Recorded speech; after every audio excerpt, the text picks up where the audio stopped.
them for the most part.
Ready? Okay, welcome everyone. I'd like to welcome everybody tonight. We'll start out by pledge of allegiance. I pledge allegiance to the flag of the United States of America and to the republic for which it stands, one nation, under God, indivisible, with liberty and justice for all.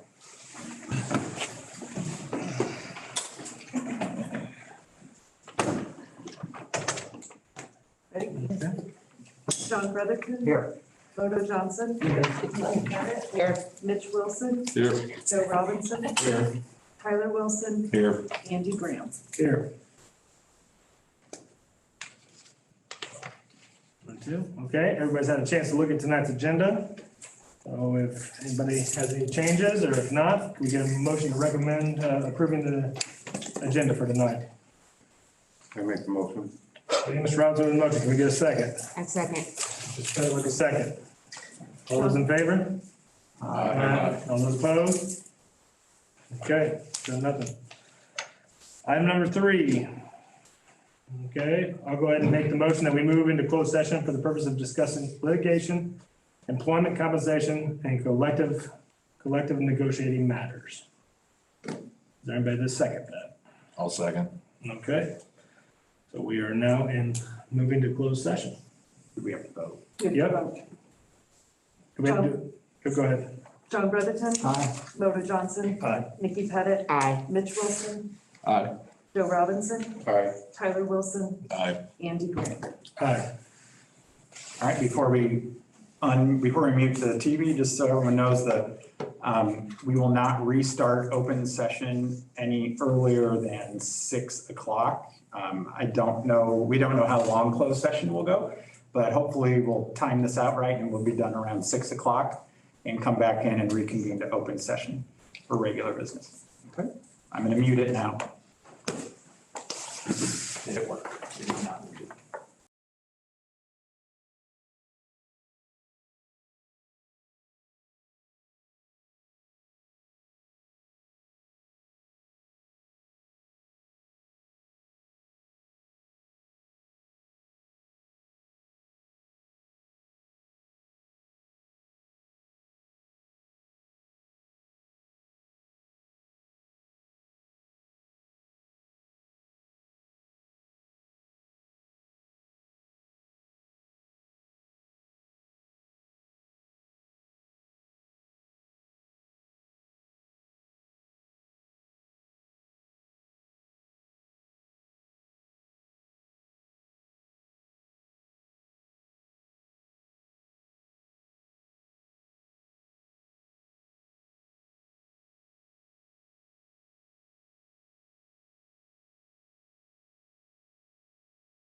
Okay,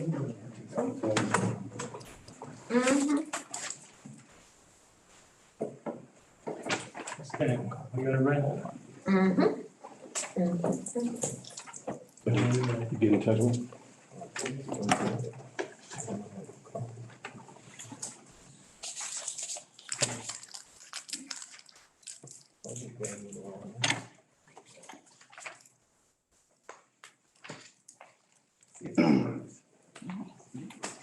You ready? I am almost ready.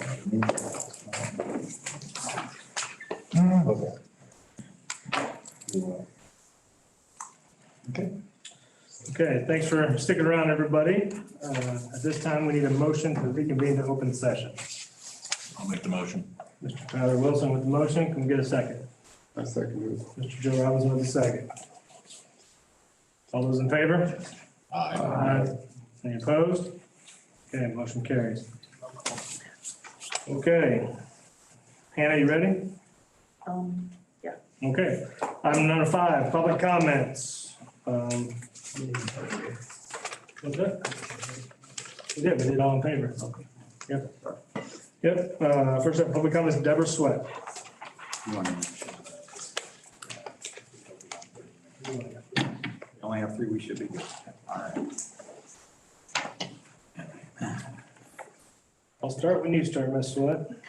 All right, good evening. I don't have a statement prepared. I'm just going to speak off the top of my head. I think it was August, September, a woman addressed the school board about the lack of diversity in our schools. I concur with her.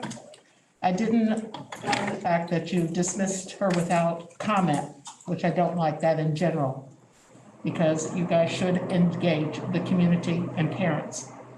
That's what you were elected to do. But there is a lack of diversity in our classrooms. We need teacher of color, and I'm talking specifically African Americans, in our classrooms.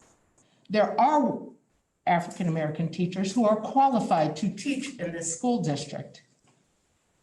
And you need to actively recruit them. Not just staying in this area because you're not going to find them.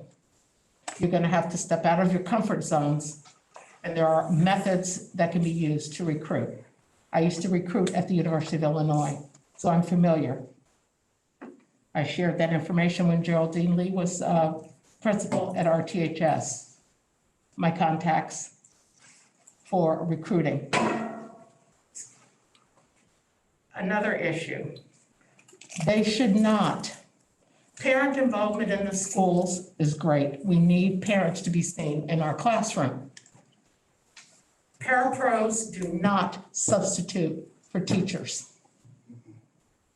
Most parapros, like at the high school, our THS, use them to fill that void of recruiting minorities, because most of them are minorities. DREAM program is looking for parent involvement and hiring parents, paying them to come into the schools, which is a good thing. No one's talking against it, but that is not a substitute for having leadership in the front of the classroom and the Black kids seeing themselves in leadership in front of the classroom around this table. We have some, but within the administration, it is limited. If I'm not mistaken, we have 2 African-American vice principals. Why can't we have an African-American principal? I don't think I recall one since Marguerite Carter, or maybe the gentleman who was at Pleasant Acres, who left because he found another position after he was passed over for superintendent, or Michelle Ramage. We need to do better. Our kids are being failed. They're failing in this school. They can't read. Your resources, your grants, your money that you're getting is being targeted to other kids, other resources, other ethnicity. It's causing diversity in the schools. It's almost like the village trickle east economics. You build out the west and hope the money trickles to repair the east. These funds that you're getting for other minorities are not trickling down. This was addressed back in the 50s and 60s. We had separate but equal. It's not equal, it's not fair. Our kids are failing. You guys are failing our kids. We can't tolerate it anymore. Something has to be done different. Thank you. Thank you, Ms. White. Mr. Goldstein.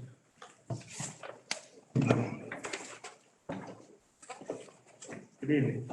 Good evening, everyone. Well, I think Ms. Sweat almost just about could have covered it all. Let the board know, I'm gonna let the rest of you know who's in attendance. We're gonna keep coming back about diversity. I don't care what statements you made outside of earshot about you're tired of hearing about folks talking about diversity here. Get tighter, because we're gonna keep coming back. This needs to change. We gotta change it. While you all are busy bickering about minuscule things with the Thomas Dartmouth Daddy Rice attitude, we need to make some changes. And we need to make them real quick. Children need to see and out. We have to bring our grades up. You can't keep bringing in money and funneling it a different direction. PTO, it works. But when you have an organization that's strictly to another so-called, and we need to get rid of the word minority, because we're all equal. Every one of us. Every one of us. Whether you're at Maplewood, maybe you're at St. Christopher's, you still dead. Dead is dead. That makes you equal. You die, poor Jim, poor James, you're still dead. We're all equal. But we need to see some people who look like us in this school. That's what we need. We got too many schools not to have it. This doesn't make sense. If you can have PTO for one, then it should be for around the board. While you're doing that, that's creating separation. Parental separation and separation with the students. Think about it. Think about it. It's separation. Straight separation. Oh, I've tried, but you know, they don't come out. You try again. They don't come out. You try again. They don't come out. The first step to anything is the first step. We got to keep doing those first steps. We got to keep trying. We need a PTO that's representative of every child that's in this community. Every school should have a parent-teacher organization. Every school should have a parent-teacher organization. Out of those parent-teacher organizations, we should have a council of people for the parent-teacher organization representing those schools. We just can't have it for the Latinos. Can't just have it for the whites. Can't just have it for the blacks. If it worked years ago, it still works. It still works. Many of you around this table grew up on PTA and PTO. I know at my age I did. I know I did. Whether my mother went every time or not, she went. She couldn't go 9 months out of the year, but she went. We have to do it better, people. You all are elected officials. our numbers need to come up. We have to get these numbers up. We are failing. We are failing. Corporations look at numbers when they want to relocate. They look at numbers. We are down. If I can't look forward to 12 years from now, having an engineer coming out of RCS and going through RTHS 193, I'm not bringing my company here. I don't care if I can only pay them $8 an hour. I'm not gonna bring my company here. And certainly on this point, when it comes to discipline, if you're gonna put one child out for an incident 2 years ago, totally out of the whole state of education, 2 years ago, in closed session back in that room, and another child come to the school and let you know what their intentions are, if a certain thing takes place, the discipline need to be across the board. And that portion right there, I will not let go. I will not let that go. Thank you, Mr. Wilson.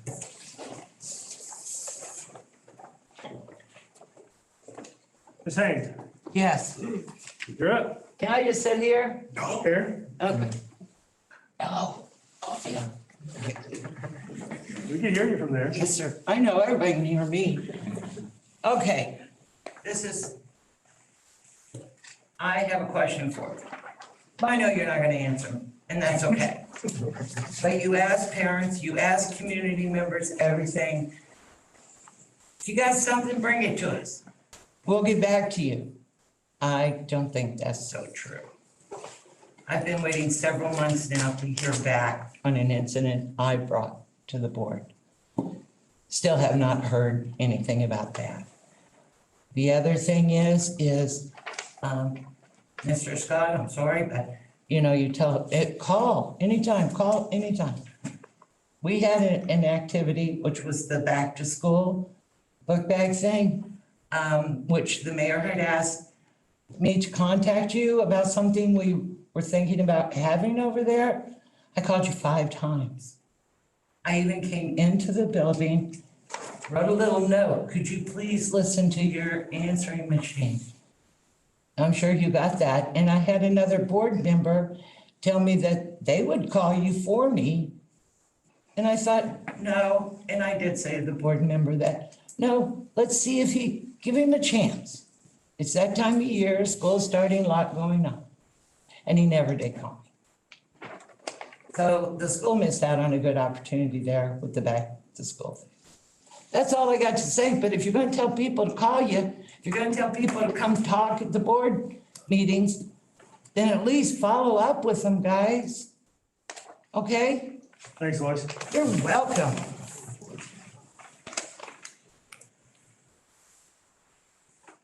I pushed my chair back in too. Right? Hannah? Somebody, sorry. Okay, item number 6 is our consent agenda for the evening. Hopefully, everybody has looked at the items in there. I will go ahead and make the motion for that, since I know you guys probably won't want to read it, so.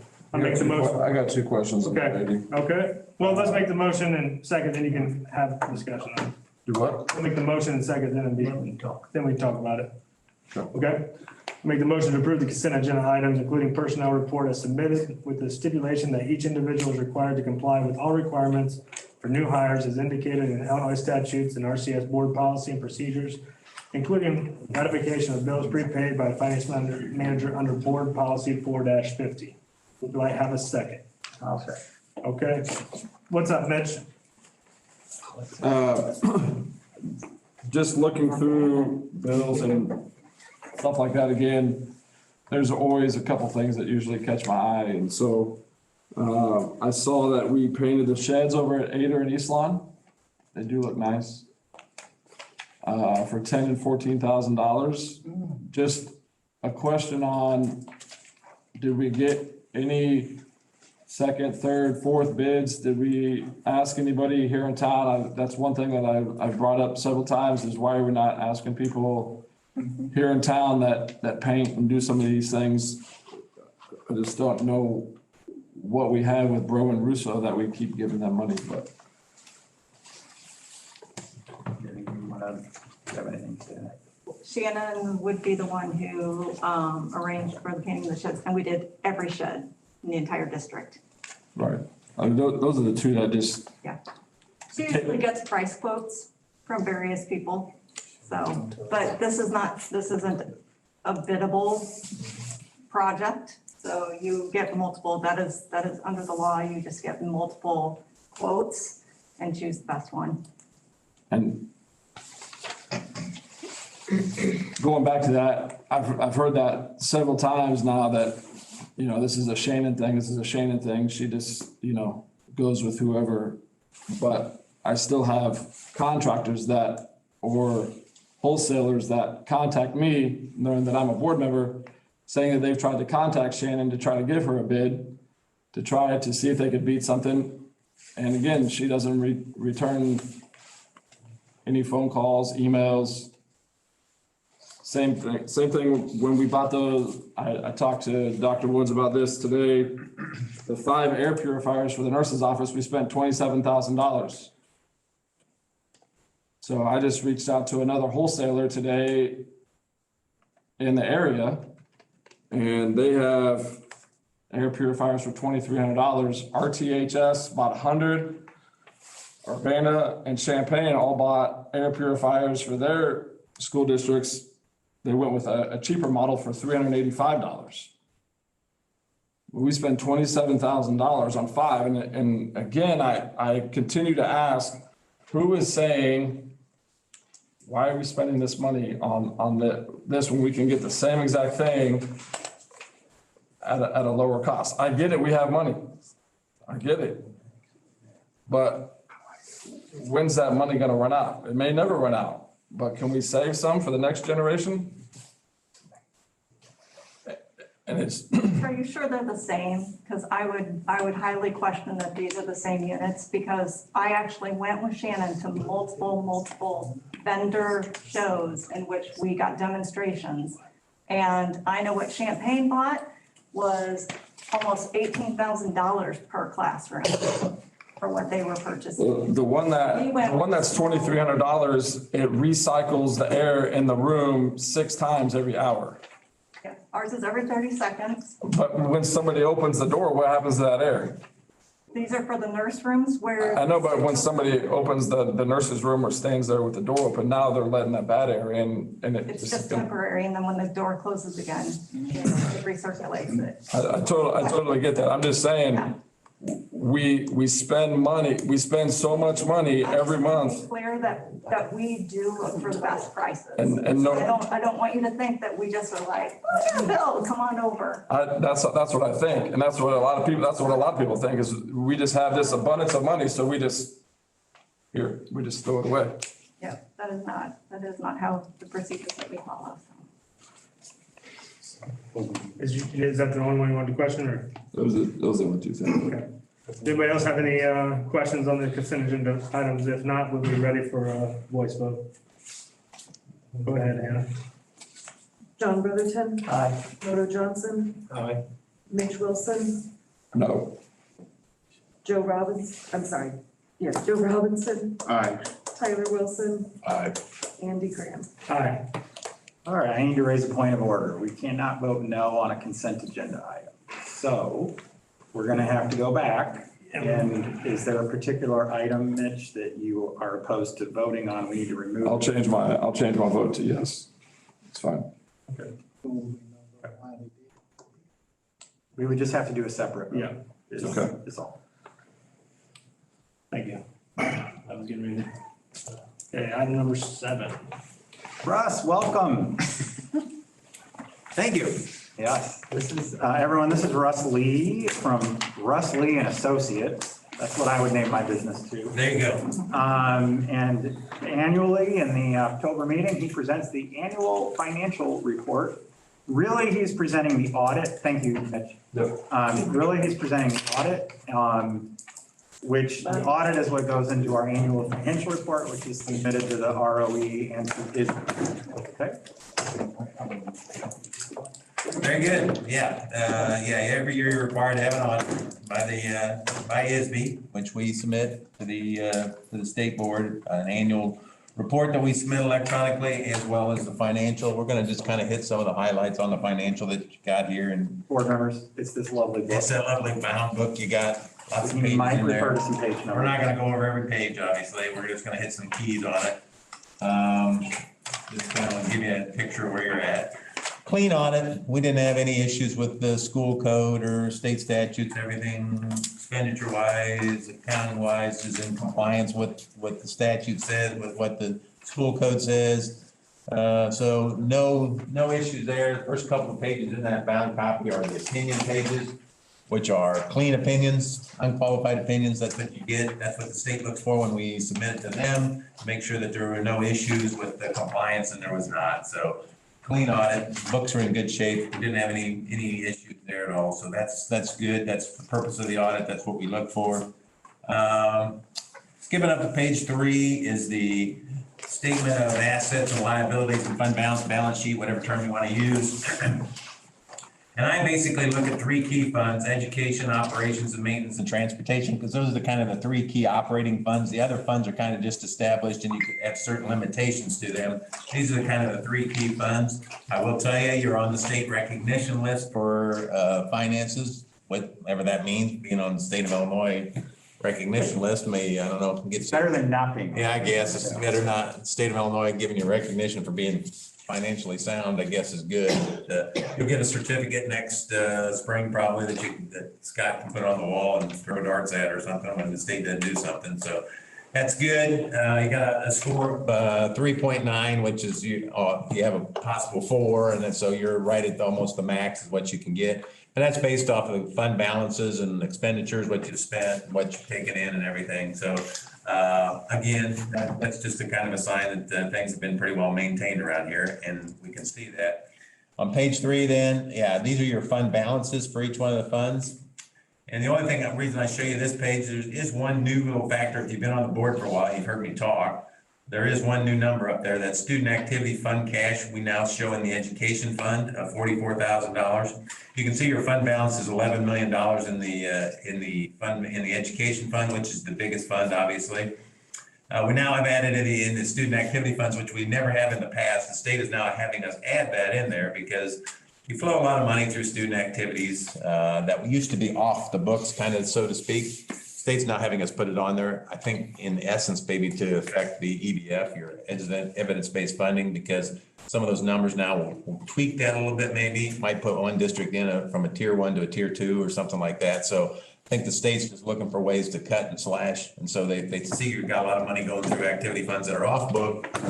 They wanted to bring them on the book so that they can now show them. So, but again, you have a fund balance of $9,181,000 in the education fund, which is really good. We'll talk a little bit more about that in relation to everything.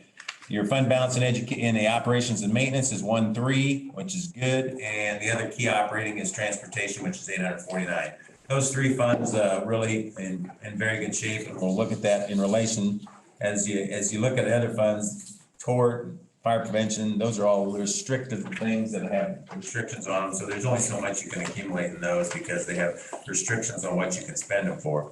So jumping to page 5 this is kind of the key picture. And again, last year was a weird year because of COVID, obviously. But I'm probably going to be the first person to say this to you guys. COVID was actually maybe good from a financial standpoint. Don't want to say that very loud. Don't want to like to say that to people very much, but actually it brought in a lot of new revenue, and you're probably doing some projects that we wouldn't have done otherwise because the feds have come forth with so much money, as have evidenced by some of the things that have gone on. So from a financial picture, that might have helped. I mean, you still got some transportation money despite the fact that you didn't have to transport kids last year and some other things went on. So anyway, it kind of gave you a little bit of a boon there in the financial side, but we'll see. It still cost you a lot of extra money that you didn't have in the past, but fortunately you got a lot of reimbursement. So total revenue of $19 million in the education fund right there at the top of the page on that first column. $18,854,000 in expenses. So you have an increase or an excess revenue of $722,000. That's a little deceiving in the fact that you got some extra tax distributions this year. The county clerk finally got everything straightened out, and you got extra money this year that you should have had in years past, so you got some extra money there. You got some extra money because of the COVID reimbursements and some grants there, so that's gonna get spent, some of that'll get spent in this fiscal year, so little deceiving in the fact of the amount that it is, but it still takes your fund balance up there to that 9,181,000. I did jump over a number in there, just that revenue on behalf payments, 8,667,000. That's the number that the state puts in, contributes for you, the district, for TRS, just for your district. So they contribute 8,667,000. And we show an expenditure as the same, it just washes it out, but the state wants you to put it on there so that people recognize that they're contributing money supposedly to TRS for you. So overall, still, the fund balance is 9 million, you have 18 million in expenses, state standard says you ought to have at least 6 months cash on hand, you got it. So that's good that you've got that kind of money on hand. 6 months is about the norm. You know, some districts run a little less, some districts run a little bit more, but that's about where you want that big fund. That's the main fund. Education has all the teachers' salaries and all that stuff flowing through it. So that's the key operating fund. So you want to have that a solid balance in there. And I'll talk a little bit more about why I think that balance needs to be what it is in just a second here. O&M's got $2 million revenue coming into it, $1.5 million in expenses, so 477 there. Again, a little extra money because of COVID and some other things, and some extra tax revenue that came in there. So you took that fund balance up to $1.3 million. That's good. You had $1.5 million in expense. You got $1.3 million on hand. So your fund balance is solid there. You're above that 6 month standard. And the transportation fund's got $1,334,000. You had 779,000, so in excess of 554. That's good because a year ago that fund only had 294,000. It was really low and it was way below the standard. But you got an extra, I think, transportation payment from the state. Didn't incur as much expense because of the things that went on last year. So that fund actually built up, which is good because that fund's been kind of low over the past couple years. So good to see that as well. But overall, those three operating funds, all the funds look pretty solid. No worries there from my standpoint. I think they're good, solid numbers. Jumping up to page 11, just kind of giving an indication. These next few pages are expenses. On page 11, I've got the 21 actual compared to the 20 actual. Interesting note here is you'll look down through the expenses. Right in the middle of the page there, it says total instruction. That's all your teachers, your benefits, your purchase services, everything that went on for instruction, so to speak. And you can see you got $11,059,000 for instruction for this year compared to $11,948,000 a year ago. So your expenses actually went down for instruction. And I think talking with Scott and Marcellus about that, it seemed you didn't able to get some teachers hired. Teachers' salaries were actually down a little bit because you didn't have the number of teachers that you normally would have, and some other things that occurred in there. But it's a little abnormal to see your expenses actually down from the year before with some of the extra stuff that you had to do because of COVID. But still, that's good. It means expenses are in line. And if you looked at cross category, and I didn't go through every category, but if you went across categories from one year to the next, you'd see they're pretty level or down a little bit. If they're up slightly. So that's what you look for to see if the expenses have been maintained, and nothing there that's out of the ordinary or exceptionally high. So it looks to me like expenses have been pretty well maintained overall. And jumping up to page 15 then, this is the total expenses for the education fund. 18,854,000 on the bottom of the page there in the middle column, compared to 20 million a year ago. So your total expenses for that education fund were actually almost $1 million less there, or not quite that much, but $200,000 less, which is pretty unusual when you start to look at that. Yeah, $2 million. What am I looking at? Yeah. $2 million less, which is pretty unusual when you look at an education fund of that size to have that much decrease in expenses. So again, education fund looks good. You're going to ask me probably why you think you need $9 million in that fund. I'm going to tell you here in just a second. If you jump up to page 34, we talk about, and for those of you, Andy's been on here for a while, everybody who's heard me talk in the past, I've always talked about the pension plan, the TRS plan with the state of Illinois. TRS is underfunded by billions of dollars by the state of Illinois. And it's continuing to get worse, and it's not going to get any better. Over the years, they borrowed money from TRS. They kind of pillaged it, taken money out of it, never replaced it. So TRS is way underfunded in the state of Illinois. If you look on page 34, right there in the middle of the page, or top of the page, in the middle number is $1,039,000 number for you guys. That's the amount of money that the state has not put in for you. They're actually short $1 million, a little over $1 million short of what they should have funded for you. A lot of talk in Springfield about bringing that number back to the local taxing bodies to make them make it up. State can't afford to do it. They're never going to be able to afford to do it. They're going to have to either figure out ways to cut things, raise taxes, or do something. They're never going to be able to do it. The thing you're hearing a lot at Springfield level is, okay, we're just going to make the local taxing bodies bring that back and pay for it. The school districts who have some fund balance and some money in the bank to be able to withstand that are the ones that are going to be able to stay open, basically, I think, in the future. State's going to have to cut funding to school districts in some form or fashion because districts are not, they can't afford to keep doing what they're doing. And they got this pension debt out here that they got to cover at some point in time. They're going to have to deal with it. A lot of talk about bringing that number back. So again, you got $9 million in the bank. You think, oh, that's a lot, but it really isn't if you have to cover $1 million as a deficit a year to get that thing back up to where it needs to be. So I say that because there's also talk at the state level about freezing property taxes, making you tax so that you can't raise anything. That'd be another interesting note because I think that'll have an impact on the numbers as well. But that pension number is the number that worries me. I mean, a lot of districts wouldn't be able to withstand that for more than a year or two. You'd have to try to raise taxes. But if they freeze property taxes and won't raise them, then you're going to be faced with some cuts and some other things that make it a little tough to operate over the years. So don't have a crystal ball, don't know what the future brings, but I think it's important that you look at that and say, okay, yeah, we got a lot of money in the bank. Yeah, we're in good shape financially, but you need to be aware that there's things coming down the pike that might happen to you that will have an impact on those numbers. And I think it's important to recognize that. So I bring that up just to be interesting, just to kind of a sidebar on page 37 in the middle of the page there.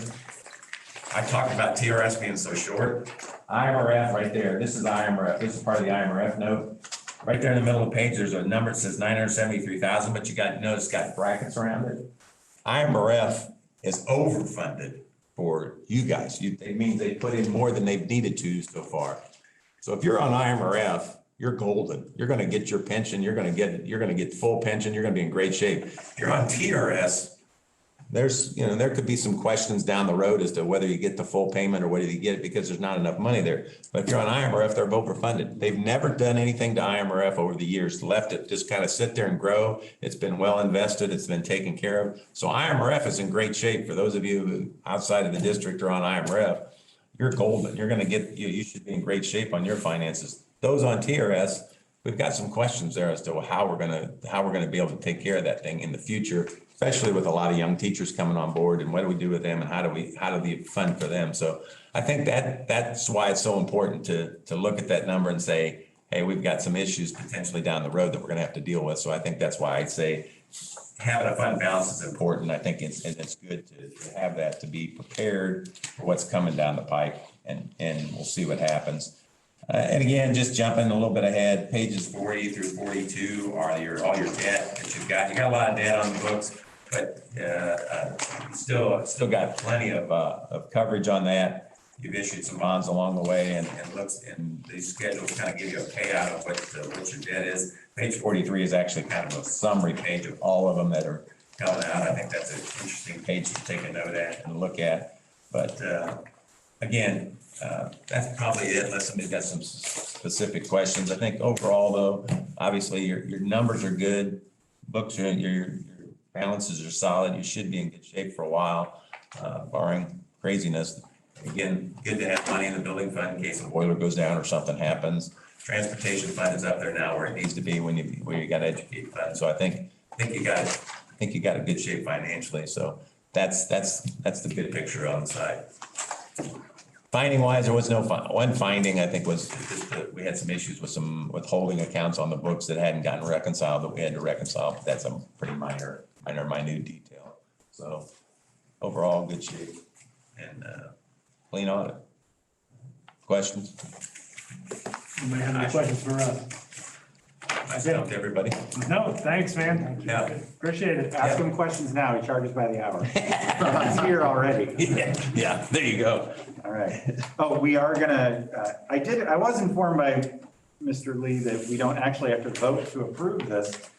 But Because I'm not gonna change it whether you approve I it or don't not, have it as actually. an action item, so we would, I did ask you to go ahead and approve it, so. Yeah, you can approve it, but yeah, it is what it is. It's probably not changing. Okay, I have a motion to approve. You want to go ahead and approve it? Yeah, we should, just since otherwise I, Only thing that does is just give it, put it in the minutes that you've reviewed it and that you approved it, you know it's there. That's nice to see, basically. Okay. Motion to approve the financial It should report. be posted. Make the motion. Tyler Wilson with On the the, website. can we have a On the second? website. Thank you, sir. Yeah. Mr. Robinson with the second. All in favor? Aye. Anybody opposed? Thanks, Rutherford. Yeah, see you guys. Any abstentions? Okay, and, yeah, it is, I heard the question back there. Following the board meeting, he's supposed to send me the PDFs of these so that we can get them uploaded. They are required to be posted on the website, both the annual financial report and the audit. So it's thrilling reading, but it's important information. item number 9, that's all you, Are Scott. you ready? This is a long presentation. I haven't done one of these for you. Anyone need a stretch, anything? All right. What I'm presenting to the board tonight is initiating a discussion about the need to reboundary the elementary schools. This is an ongoing, it's come up before, it's gonna come up again.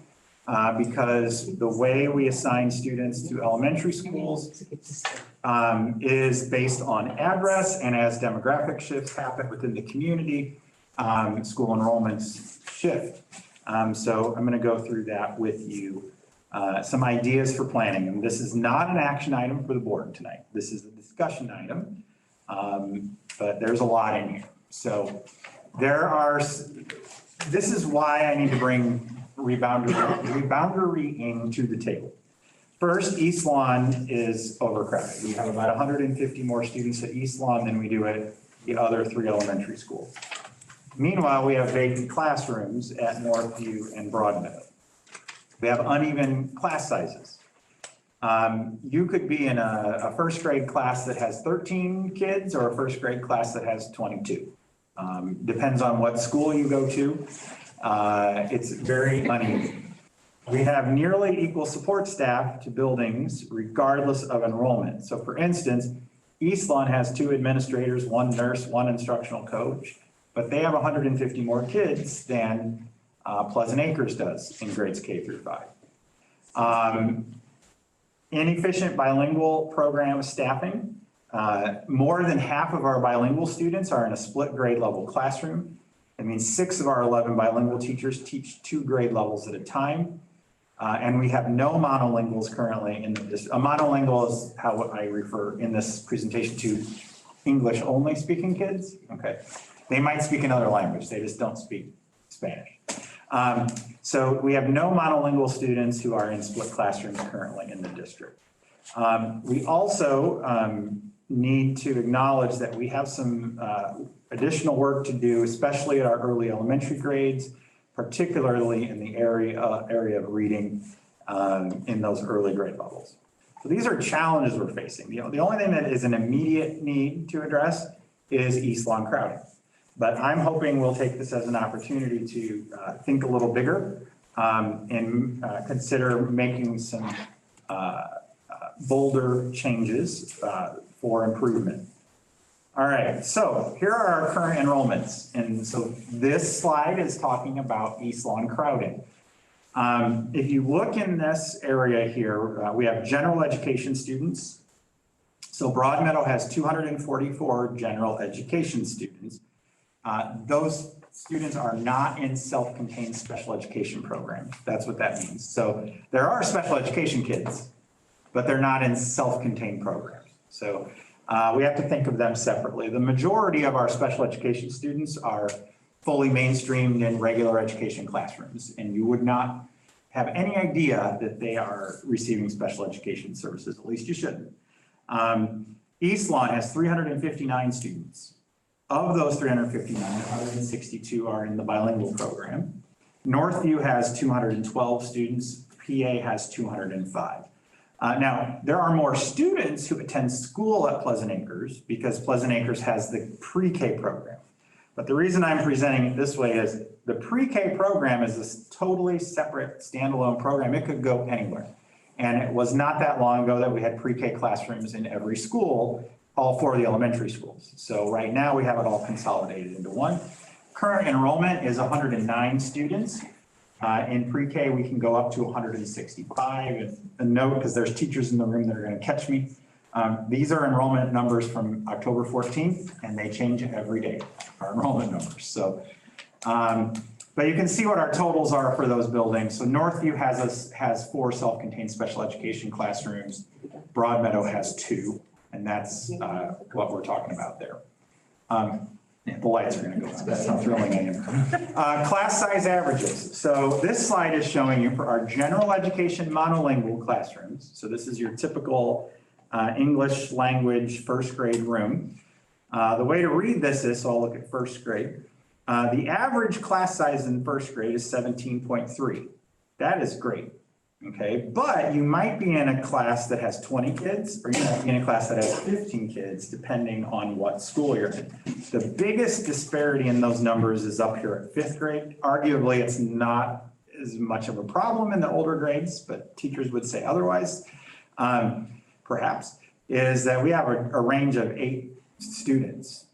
So in any given school, so like let's say we're at, I don't want to pick Pleasant Acres, 5th grade, let's say there's 2 sections there.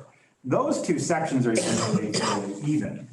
It's when you're comparing the sections at Pleasant Acres to the sections at Broadmeadow to Northview where you start to get these differences. So this, the fewer strands, that's what we call it in elementary school. So a strand is 1 class of kindergarten, 1 class of first grade, 1 class of second grade on through. The fewer strands we have in an individual school, the bigger the variation across the schools is going to be. So typical range is 6.7 students, but you know we do have this really nice low class size number, but it is deceiving because of the variation within classes.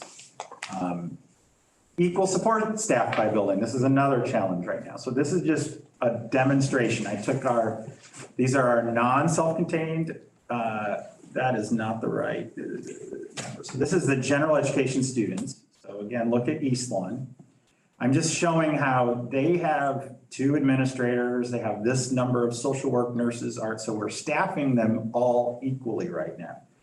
And what you end up with is a ratio of, in this case, the number I used. So you just see that big disparity between, for every 43.5 students at East Lawn, we have 1 support staff member, but at Pleasant Acres, it's 25, at Northview, it's 25, and at Broadmeadow, it's about 30. So one way to address issues or concerns at East Lawn is to increase support staff at that school, is one way to look at it. Bilingual staffing, not efficient. Again, this goes to, I have a child currently in a split classroom, and I can tell you I don't like it. Most parents don't like it. Sometimes I'm told it's wonderful, but most of our bilingual students are in split classes, and this just has to do with they're a relatively small percentage of the 2 buildings that they're in. So in order to provide the programming, what's happened is we end up splitting those classes. Also in our district, when we have a split class, the past practice is that we add a teaching assistant into that class. So we have 6 additional TAs that we would not need if we could somehow get out of having split classes. Now, we put them to work doing other things, I promise you. There's nothing I'm going to talk about today that says let's cut a bunch of employees, because we will use them to work with our kids. So if all of our bilingual kids were in one school, we could have no split classes. We would, to do that though, you would have to add 1 teacher into the equation. Then you'd have a 2-strand bilingual program you could do if all the bilingual kids were in the same school. Need for early elementary focus. We have shifted greatly as a district at pre-kindergarten and kindergarten to a more play-based curriculum. The challenge is we have this play-based curriculum happening in traditional classrooms. They do not have the indoor space that they need to do the activities that they're doing, especially when it starts to get cold outside. Because when it's warm, they'll just take kids outside more. Early elementary, our K-2 reading instruction is a key for whole life academic learning. So in a dream world, we would be able to focus more resources, more of our interventionists in those early elementary schools, early elementary programs. Give you an idea of how the fluctuation in class size is a challenge. The class size limit for kindergarten in our district is 20. Right now, 5 of our 10 sections are over 20. They're at 21. So it's too big. Meanwhile, we have sections that are much lower than that depending on the school. So right now, Broadmeadow and East Lawn, all of their English language kindergarten classes are over the class size limit in those 2 buildings. All right, program enrollment. This is a breakdown of our programs. So in our K-5 elementary, which is all that K-5 is elementary, but bilingual, we have 211 total students in the bilingual program, 809 students who are English only. And again, we're not including self-contained special education. Cross-categorical special ed, we have 5 self-contained actually rewind. We have 6 self-contained classrooms and we have 40 kids in those 6 classrooms for 1,060 K-5 students. And again, we currently have 109 pre-K students. I'm also showing though too that, our pre-K program, the numbers are interesting because they're only there for half days. So we only have 5 pre-K teachers for 109 kids, but you have to divide that in half. So it's really like having 10 teachers for 109 kids. So the ratio is really good. I think anyone listening that knows what the limit on a pre-K class size is? 15 or 20. It's either 15 if it's a special education room, 20 if it's a general education. Thank you. Here's our current staffing. I'm going to speed up because this could go for 2 hours at this point, just this presentation. General education monolingual classes, we have 46 teachers across the district. So the way to look at this is there's 8 kindergarten sections, 7 first grade, 8 second grade. That's the way to look at it. In bilingual, we currently have 11. So K-5 general education programming, we have 57 classroom teachers for those programs. Okay. Now, one thing that's going to come up during my talk today and question from the board is going to be that we have neighborhood schools. So one thing I would question a little bit is how neighborhood schools are our neighborhood schools. Okay. Northview and Broadmeadow both include parts of Gulfview, which you can see up there in the, most people in this room know that's how things happen. PA is really our only fully intact neighborhood school where all of the kids are easy walkers to that school. And you can see on the transportation numbers, 75% of Broadmeadow kids qualify for busing. The number is actually higher because we have a lot of, students who would qualify for busing either because they are special education and they get that service, or homeless students would be another one. And we have a few bilingual kids from Broadmeadow and Northview neighborhoods that get bused over to East Lawn. But in general, that's just giving you an idea of what we're looking at right now for busing. I was really surprised. I had no idea that 56% of ADER students qualify for busing. What anyone in this room who takes a kid to school knows, though, is a lot of our parents who qualify for busing drive their kids. Okay, and the pickup lines I'm learning, they're interesting. So I'll just leave it at that. So again, here's our challenges. East Lawn crowding, uneven class sizes, nearly equal support staff, inefficient bilingual program staffing, and need for greater focus on early elementary. These are the things that I'm looking at, hopefully, the boundaries as an opportunity to address these issues. All right, so what are our options? Basically, I'm going to present 4 options. And within most of them, there's more options, so it gets more complicated. But option one would be to make no changes at all. Option two, reboundary the 4 schools to balance enrollment. 3 would be going to a pre-K center, a bilingual building, and 2 buildings of monolingual grades 1 through 5. Option 4 would be going to true grade level centers. Didn't we already do that? I will talk about that later. Yes, we did not, I will argue. So option 1 is make no changes. This does not alleviate any of our current challenges. So I really hope this is not where the board settles. However, there is option 1A that came up as I was talking with the architect. You know, we could add mobile classrooms at East Lawn to give some more space. We could, I would then recommend that we add some additional support staff into that building. But really that does not seem very efficient given that we have empty classrooms in the district. And mobile classrooms are expensive. And they're not really temporary, they can be used forever. But it's not a good look if you ask me either.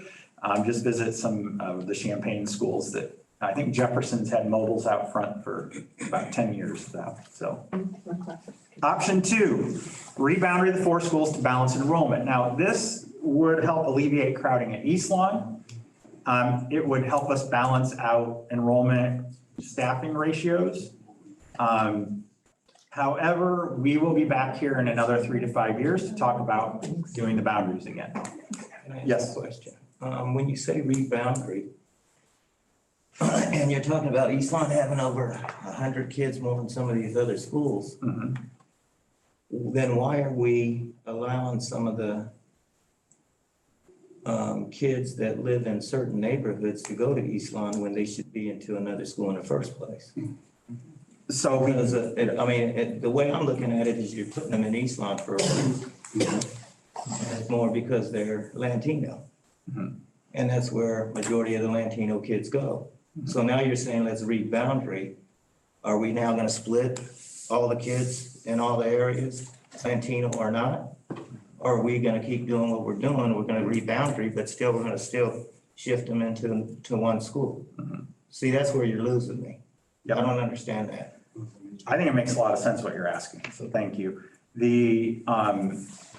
That would be part of the rebounding process. We'd have to figure out where to put the kids. Okay, if we don't read boundary and we put the kids that are actually going to East Lawn into the schools that they should be going into in the first place, wouldn't that help?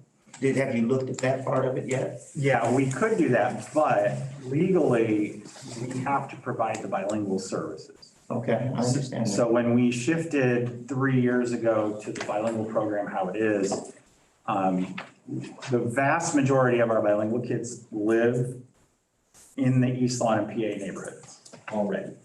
But yeah, if you were to carve out, so for instance, what I don't know is, I'm not sure I'm answering your question, but if you were to take that's only at East Lawn, and I want to say it's less than 40 kids who are at East Lawn whose home school is Northview or Broadmeadow. Probably less than 40 kids. It's not a lot. No, Broadmeadow was less than 10 when we first drew it up. And Moto, a few years ago, we used to have a bilingual section at 2 or 3 different schools. And I think we've moved them all to East Lawn, is that correct? They're at either East Lawn or Pleasant Hill. Now, Okay. So, but that is not what's causing the crowding issue at East Lawn. It contributes to it. Okay. Yes, because you could move those 40, if you move those 40 kids back to their neighborhood schools, then you would have 40 less kids at East Lawn, yeah. So then you're down to 60. So, well, it's 150 more right now. 150. So, Okay. but the challenge is providing an adequate program. And we were not providing, in my opinion, an adequate program. We were providing very minimal Spanish language support to the kids at Northview and Broadmeadow. They were getting almost no support at that point. So the decision at the time was it is more efficient to move them into either East Lawn or PA. You know, and there's, when you look at the map, and that's the thing where, so the village is helping me with the map. What's his name, Milliken, Chris Milliken is helping me look at the map because I don't know, but I'm not sure you can even see my little arrow up there. I don't know when I look like in this neighborhood right here, which I think I'm gonna say Falcon Way. Am I right or wrong? Yeah. Okay. Falcon Way, what percentage of those kids, like if we sliced off Falcon Way and sent it to Northview, what percentage of those kids would still stay at East Lawn because they're Spanish speakers? I don't know that yet, that's why. But you're saying other than the Spanish speaking kids will then go to Northview instead of to East Lawn. That is one way it could So happen. that's what you're saying. You want to shift kids like that. So that's what rebounding means, yeah, is we would be looking at, like, for instance, you know, back when, and there are some folks in the room who can speak to this if they want, but one of the reasons to carve up Gulfview like this had to do, partly it's a dense neighborhood, so we have a lot of households, but it was also a demographic question at the time, so that we were distributing kids into Broadmeadow and Northview to help balance the enrollments in those schools too. So I don't know what that would look like to, for instance, what happens if you move the pink and the yellow dot here and you move those into PA? I don't know what that does. The demographics of the schools are very different right now. But rebounding would be a process where we would look at a variety of maps and, you know, if this street got moved over here, what would that do? If this apartment complex got moved, what would that do? I have no idea what that is right now. But like I said, an example is, you know, what happens if you take Falcon Way and you put Falcon Way at Northview? I don't know. I don't know how many of those kids shift. And then we do have to look at programs, like, do we keep the bilingual program at East Lawn or does it go somewhere else? And then the kids go with the program. So the same thing would happen if Allison, the special ed director, were to come to me and say, we need to move the cross-categorical special ed program out of Northview. Those kids, the program is attached to those kids regardless of where they live in the district. So we would, for instance, a lot of those cross-categorical students are bused in. It's safe to assume they're evenly distributed from all 4 schools, and we're busing them into that school right now. All right, good questions. So option 2 is looking at the boundaries. Where was I? All right. Option 3, and now we're going to get a little more complicated. Option 3 would look at like having a pre-kindergarten, kindergarten building, so putting our early childhood together. Okay. And within this option, you could have one building that would serve all of the bilingual students. And then you could have 2 buildings that are monolingual grades 1 through 5. And I'll show you what some of those numbers look like. And then within option 3, we'll have some variations. Okay. So I very conveniently labeled these schools not by school names, but by letters, because people will be like, well, which one's Northview? Okay, to me, it right now doesn't matter which school's which. It's about looking at the numbers and the enrollment. So if we put all the pre-kindergarten and kindergarten kids in one building, it's 294 students. If we had all the bilingual students in one building, just 1st grade through 5th grade, it's 171 students. If you had 2 grade 1 through 5 buildings, it's amazingly even. That was weird, but it did work out that way for me. Actually, you know what? I probably just divided by 2 now that I think about it.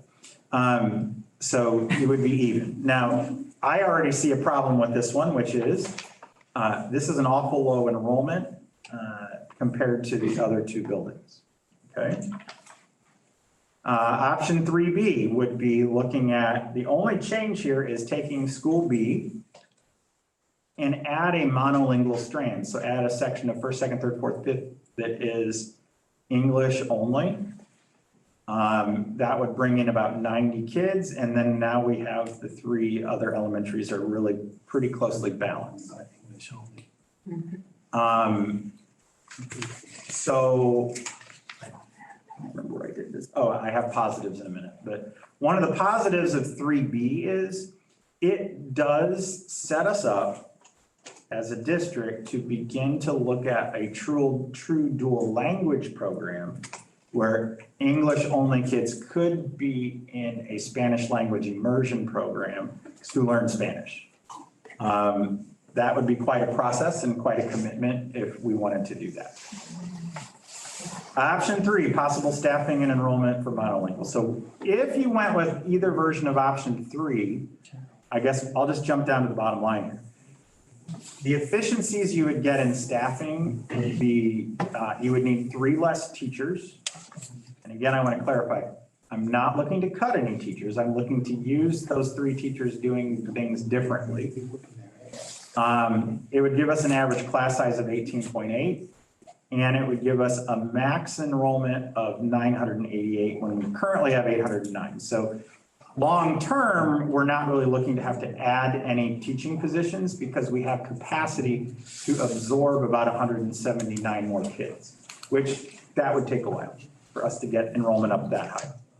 But it would really stabilize our staffing. So for bilingual, and option 3 and 4, I have the same staffing suggestion, which is just to go to a 2-strand bilingual program. That should put us in a situation where we don't have split classes and we're stable with enrollment for a long time, probably. Some positives on option 3. You'll all like this. We could eliminate 1 administrative position. We could reduce up to 3 FTEs in classroom teachers. If we didn't have split bilingual rooms, we could reduce 6 teaching assistant positions. We have some huge positives for within grade level teacher collaboration that could happen. And consolidation of the bilingual program would really just make things more efficient if they were all in one building. So just give you an idea of what I mean by that efficiency. We have 1 bilingual speech therapist in the district, and she currently serves kids in 3 different buildings. The efficiency that's gained is she would now only see an elementary building and a junior high building. Although I think I oversimplified it, but that's the idea behind it. Same thing, we have a bilingual social worker, we have a bilingual psychologist in there. Some challenges, class sizes would still vary. It wouldn't vary as much, but it would still vary. It would disrupt our existing school structures. It eliminates the neighborhood schools concept. We would need to create a new busing system. Likely that would be an increased cost to the district. However, transportation costs are reimbursable from the state. The state just doesn't reimburse all of it. And they have a history of not being predictable on the percent they'll reimburse. It also is not as efficient as option 4. Oh, so what's option 4? Okay, option 4 is true grade level centers. So you would have a pre-KK building, a 1-2 building, a grade 3 only building, and a grade 4-5 building. It would address all of the challenges that we currently have.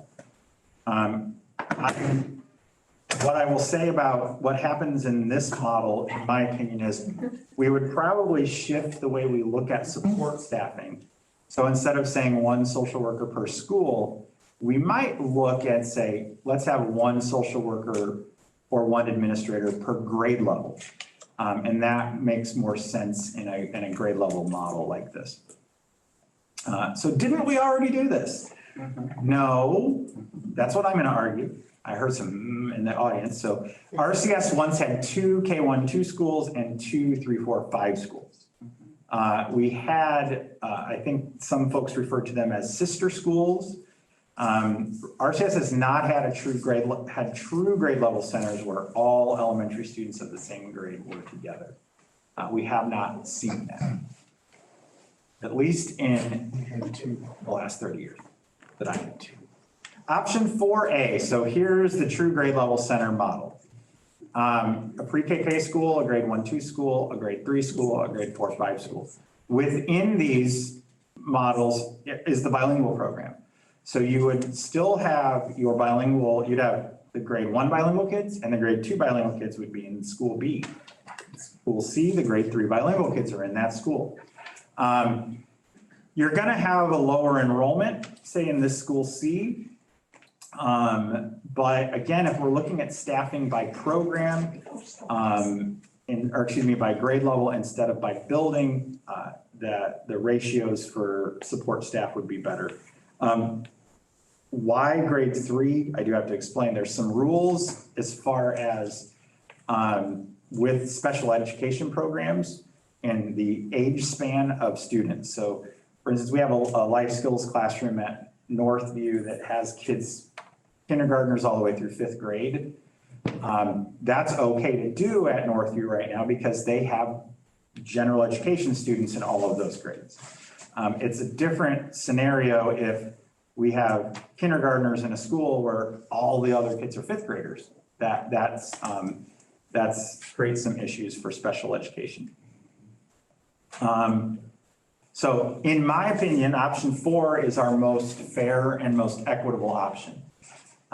This option would help us reduce disparities that may exist across the district related to housing and demographic patterns, and ensures that all of our students have access to the same opportunities and programs.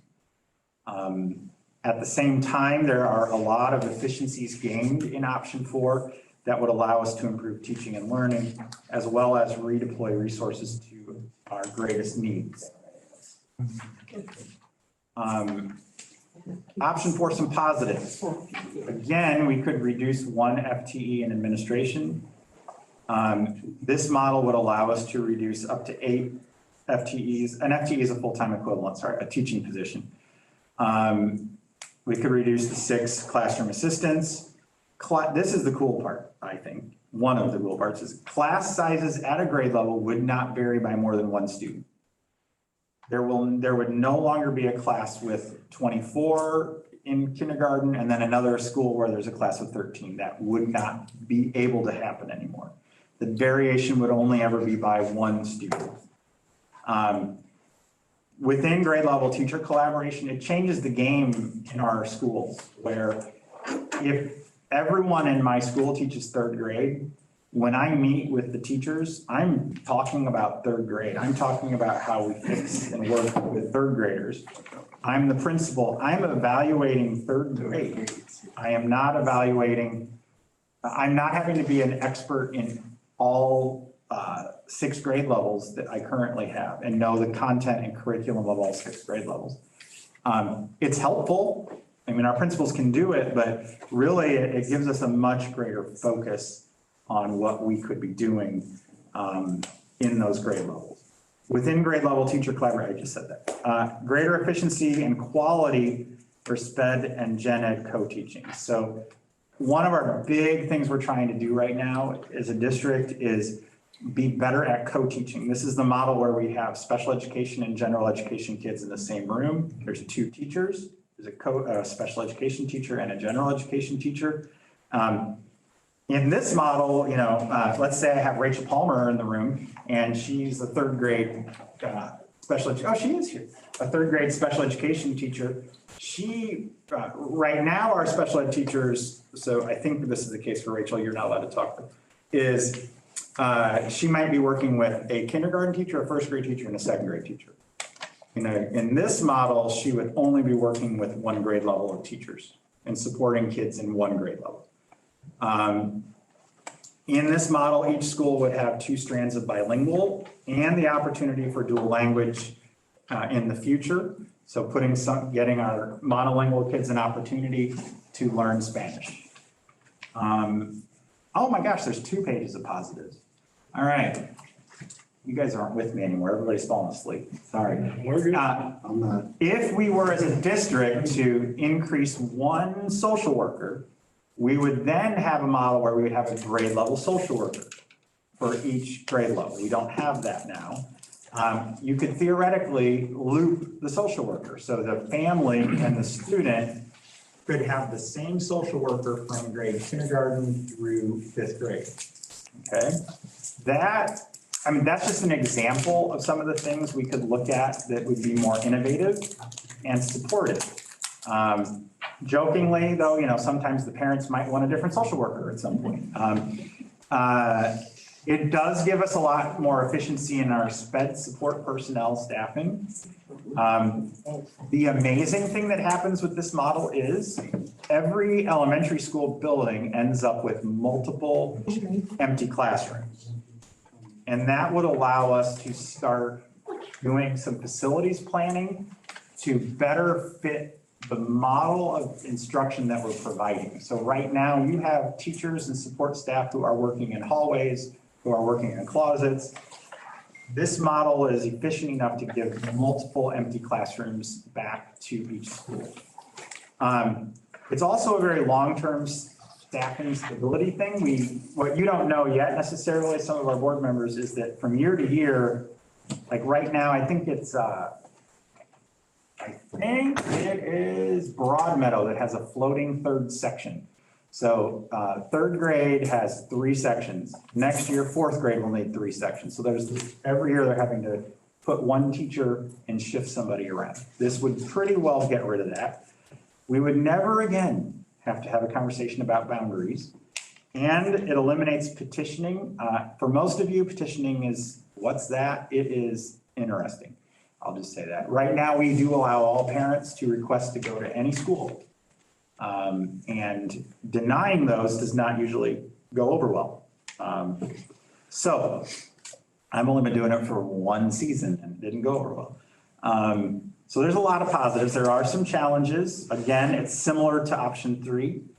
I think the hardest part is families being in multiple buildings. That already happens now. So we already have families that have a pre-K student, an elementary student, and a junior high student.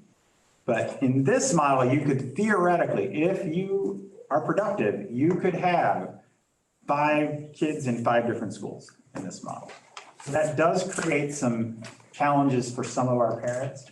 I tried to calculate how many kids would still be in the same schools.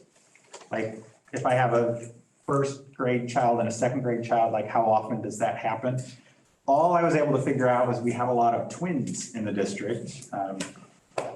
I couldn't figure out how to solve that math problem. So one of the unique challenges is it puts a strain on our bilingual support services. That bilingual speech therapist I referenced earlier, she now has to go to every building. Okay, so that's one of the strains. It's not, is that enough of a problem to nix the whole idea? In my opinion, it doesn't, but that's something we have to be prepared to address. Staffing and enrollment, again, same numbers, but in a straight grade level center, we are able to reduce 6 FTEs, that's 6 teaching positions. I'm gonna be honest with you, right now we have 4 full-time teacher vacancies.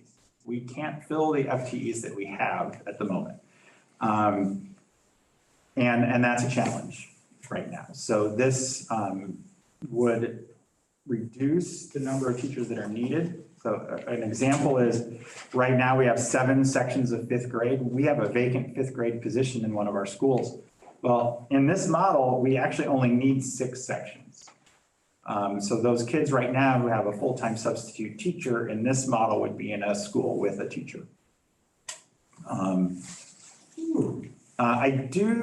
bilingual program staffing would be the same as the other one. There is an option 4B that has been developed kind of last minute, which is, what if we did some combination of a bilingual center and have a grade 1-2 school, a grade 3-4 school, and then have a bilingual school, but then put in, say, 5th grade. That is another option that's out there. So there's even more options that I think you as board members are gonna now throw at me, and that is fine. What would my next steps be? Well, one, we're gonna have a conversation now, maybe it'll go till 10 o'clock. And board members, I want you to, talk about this with your constituents, which in your case is usually your neighbors and your friends that are in town. Find out what you think, what they think. I will start putting out, based on the conversation we're about to have, some information on our website, on social media, and I'm going to hold some community listening sessions. I'll probably do one in person and one virtual to answer questions and get feedback. I have to shorten this presentation down clearly. And then I am planning to do that similarly with our elementary teachers. They've already been contacting me because they looked at the board packet with ideas. So that's where I am with this. Thank you for the presentation. How long was that? Did anyone put a clock on that? The next one's even longer. All right. So, first off, does anybody have any initial comments for Scott or questions for Scott? Or do we want to take this presentation, these individuals, and go out and solicit? I have one. Why is, other than the map, why is 359 at Eastland considered overcrowding? Because when myself and Andy were young, it was K through 6, and the base was open, and each school had 600 kids at it because we were bringing in base kids. Well, at Eastlawn, we've added libraries to each school, so that's taken 2 classrooms out.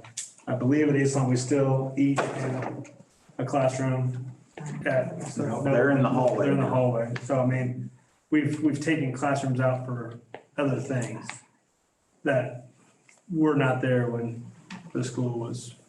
So probably the biggest factor is class sizes. My guess is when you were in school, you were looking probably more at 30 kids in a class. I can tell you if I told our teachers they were gonna have 30 kids in a class, I know what their response would be. I think the instructional approaches are different. We talked about it at one of our meetings, I think it was recently, that also about just the physical size of the rooms and how a modern school, if we were to build one today, the classrooms would probably be closer to this size than they are in our buildings. But yeah, it's partly that it's overcrowded when you look at the other schools, right? So In comparison, yes, Yeah. but what I'm asking is how kids haven't changed. Hunter, my son is 5'3" and 150 pounds in 8th grade. I was probably not that short, but I probably weighed that much in 8th grade. And I sat in the same buildings that he sat in. And I understand things have changed, but there was no way that we would ever roll a TV in that size. I mean, John can attest, he had to bring it in on a cart. We had to store that in the classroom. Now they're on the wall. So the size of the kid and the size of the room hasn't changed. I mean, that's where I don't get that you're saying that it's overcrowded. I understand by the numbers and you're saying class size, but everybody else went through that as well. I think the biggest thing is the class size. So when I look at crowding, I'm looking at, do we have rooms to put staff and programs? So the other thing that has grown significantly, at least in my career, so in the last 20 plus years, is the use of specialist positions. So, you have a reading specialist. That's the only one that's coming to my head right now. Social workers were not common in schools. A lot of those things that we're doing now. The other thing I would say is when we were in school, we probably didn't have a bilingual program. It was an ESL class, most likely. And we probably did not have the same type of special education services. So it's also about, a special education room is the same size room as a room that has 25 kids. But that room now has 5 kids because that's what the program calls for. So it's not that we couldn't pack more kids in, because Ader still, if you walk through Ader, it feels pretty darn crowded still. And I'm not saying that building's crowded. Because as the kids get older, we do have larger class sizes. But yeah, I would encourage us all to visit a kindergarten room right now because they don't feel like they have a lot of space. But I think the biggest thing probably, Tyler, is the class size numbers. Yeah. Anybody else have any direct comments to Dr. Woods right now, or if you have any more? Anything else directly? I mean, look at the options and. Probably the biggest thing for me right now is that there is something that is completely out of the question for consideration. I don't want to waste my time with it. Well, when you start Does that make developing a sense? more plan for the neighborhood meetings or the meetings, there is zero chance we could start these schools at the same time. I hear that all the time. Well, that's a different question. So when you start formulating official plans for whatever option we choose, Yeah. Oh, I know. that is the biggest complaint we get. So I would say, so one thing that is a good question is on option 3 or option 4 is how are we going to get these kids to school, right? Typically what you would do in these models is you would run a more of a shuttle system where if my neighborhood school is Northview, but I attend Pleasant Acres, there'd be a shuttle bus that would connect those two schools. So it would look less like I go to my bus stop and get on and it takes me directly to my school. It might be I go to the neighborhood school or the school closest to me and get on a bus to the school that I attend. And other communities do this. It does also provide us an opportunity to consider increasing access to busing for our kids. That is a big challenge for a lot of our families. 1.49 miles is a long way for a kindergarten student to walk. We do not provide a bus to a child right now. So we're just saying that with one of the options that goes to more grade level centers, if a kid could get to a school, then we would figure out a way to get them to the correct school. Yep, most likely. Okay. Yeah. Well, if nobody else has any direct questions for Dr. Woods, I would say, yep, go ahead, John.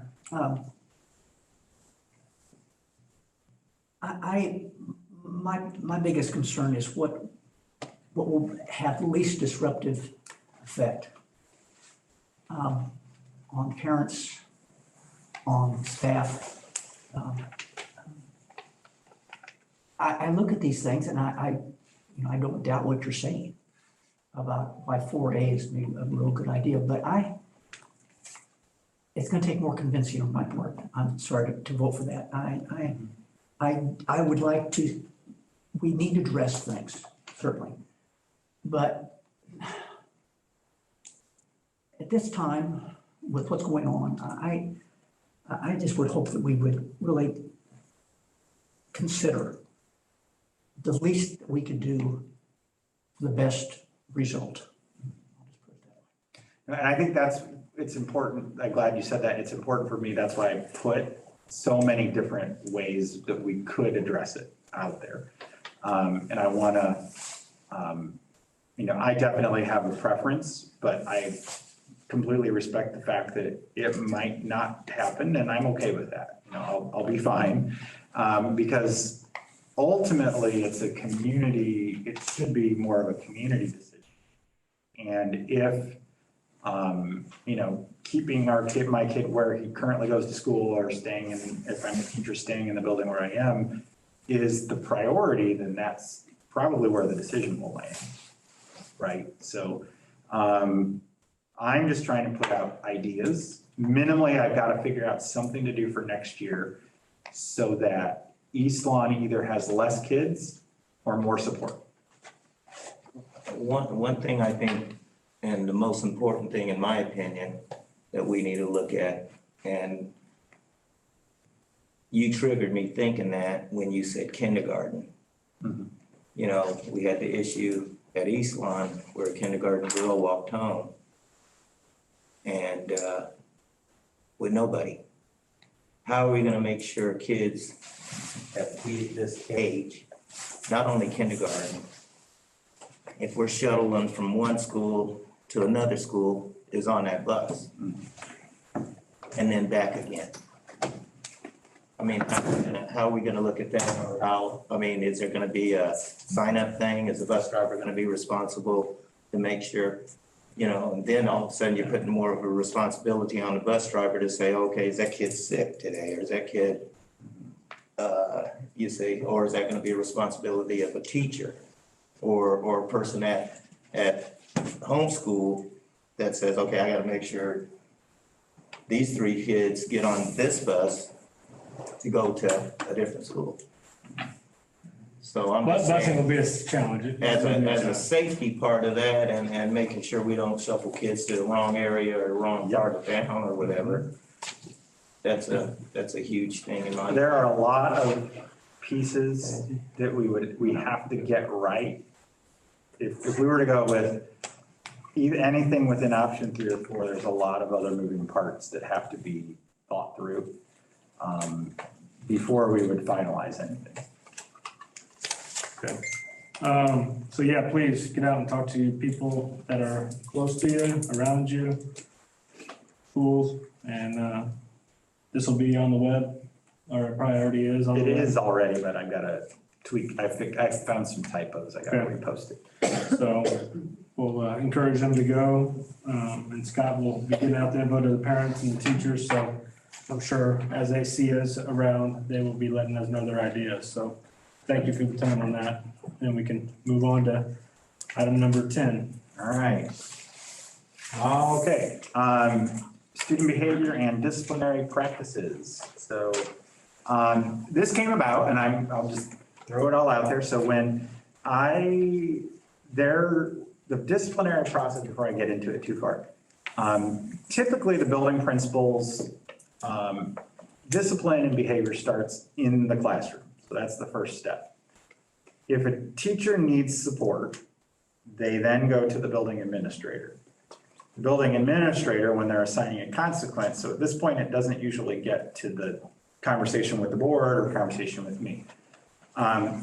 If we get to something that is a suspension from school, which means the kid has to go home, oftentimes I'm going to be consulted on that, but not always. It depends on how clear cut it is for the administrator who's in the building, the experience of the administrator. I was a building principal for 15 years and I still called the superintendent on special cases or the special education director, because if a kid has an IEP, we have to address it differently. I inform the board when we have cases that may result in an expulsion. And so the board members know this because I've been doing it, is I will typically give you a quick rundown of, if I think it's going to go, could it possibly be an expulsion? And what would happen with that? Oftentimes, prior to getting to the point where we would have an expulsion, which must be conducted in closed session, there is no choice on that. We are not going to have an open session to discuss an individual student. Legally, we cannot do that. Even if the parent consented, we could not legally do that. But if there's an expellable issue that gets to the board, we have a closed session hearing where the board gets to hear the side from the student and parent and from the school district. It's like a little trial that goes on in closed session. And then the board makes a decision in closed session, but they come out and they vote in open session without identifying the student or identifying the case. In a K-8 school district, we are very rarely expelling a student to the street. So there's expulsion to alternative programming, and then there's expelling a student to the street. I do not recall, so I was the principal at Ada for 3 years. I do not recall the board once deciding to expel a child to the street. It was typically the student was going into an alternative placement. So this year, we've had a couple physical incidents. I informed the board of it, that it could be coming as an expulsion.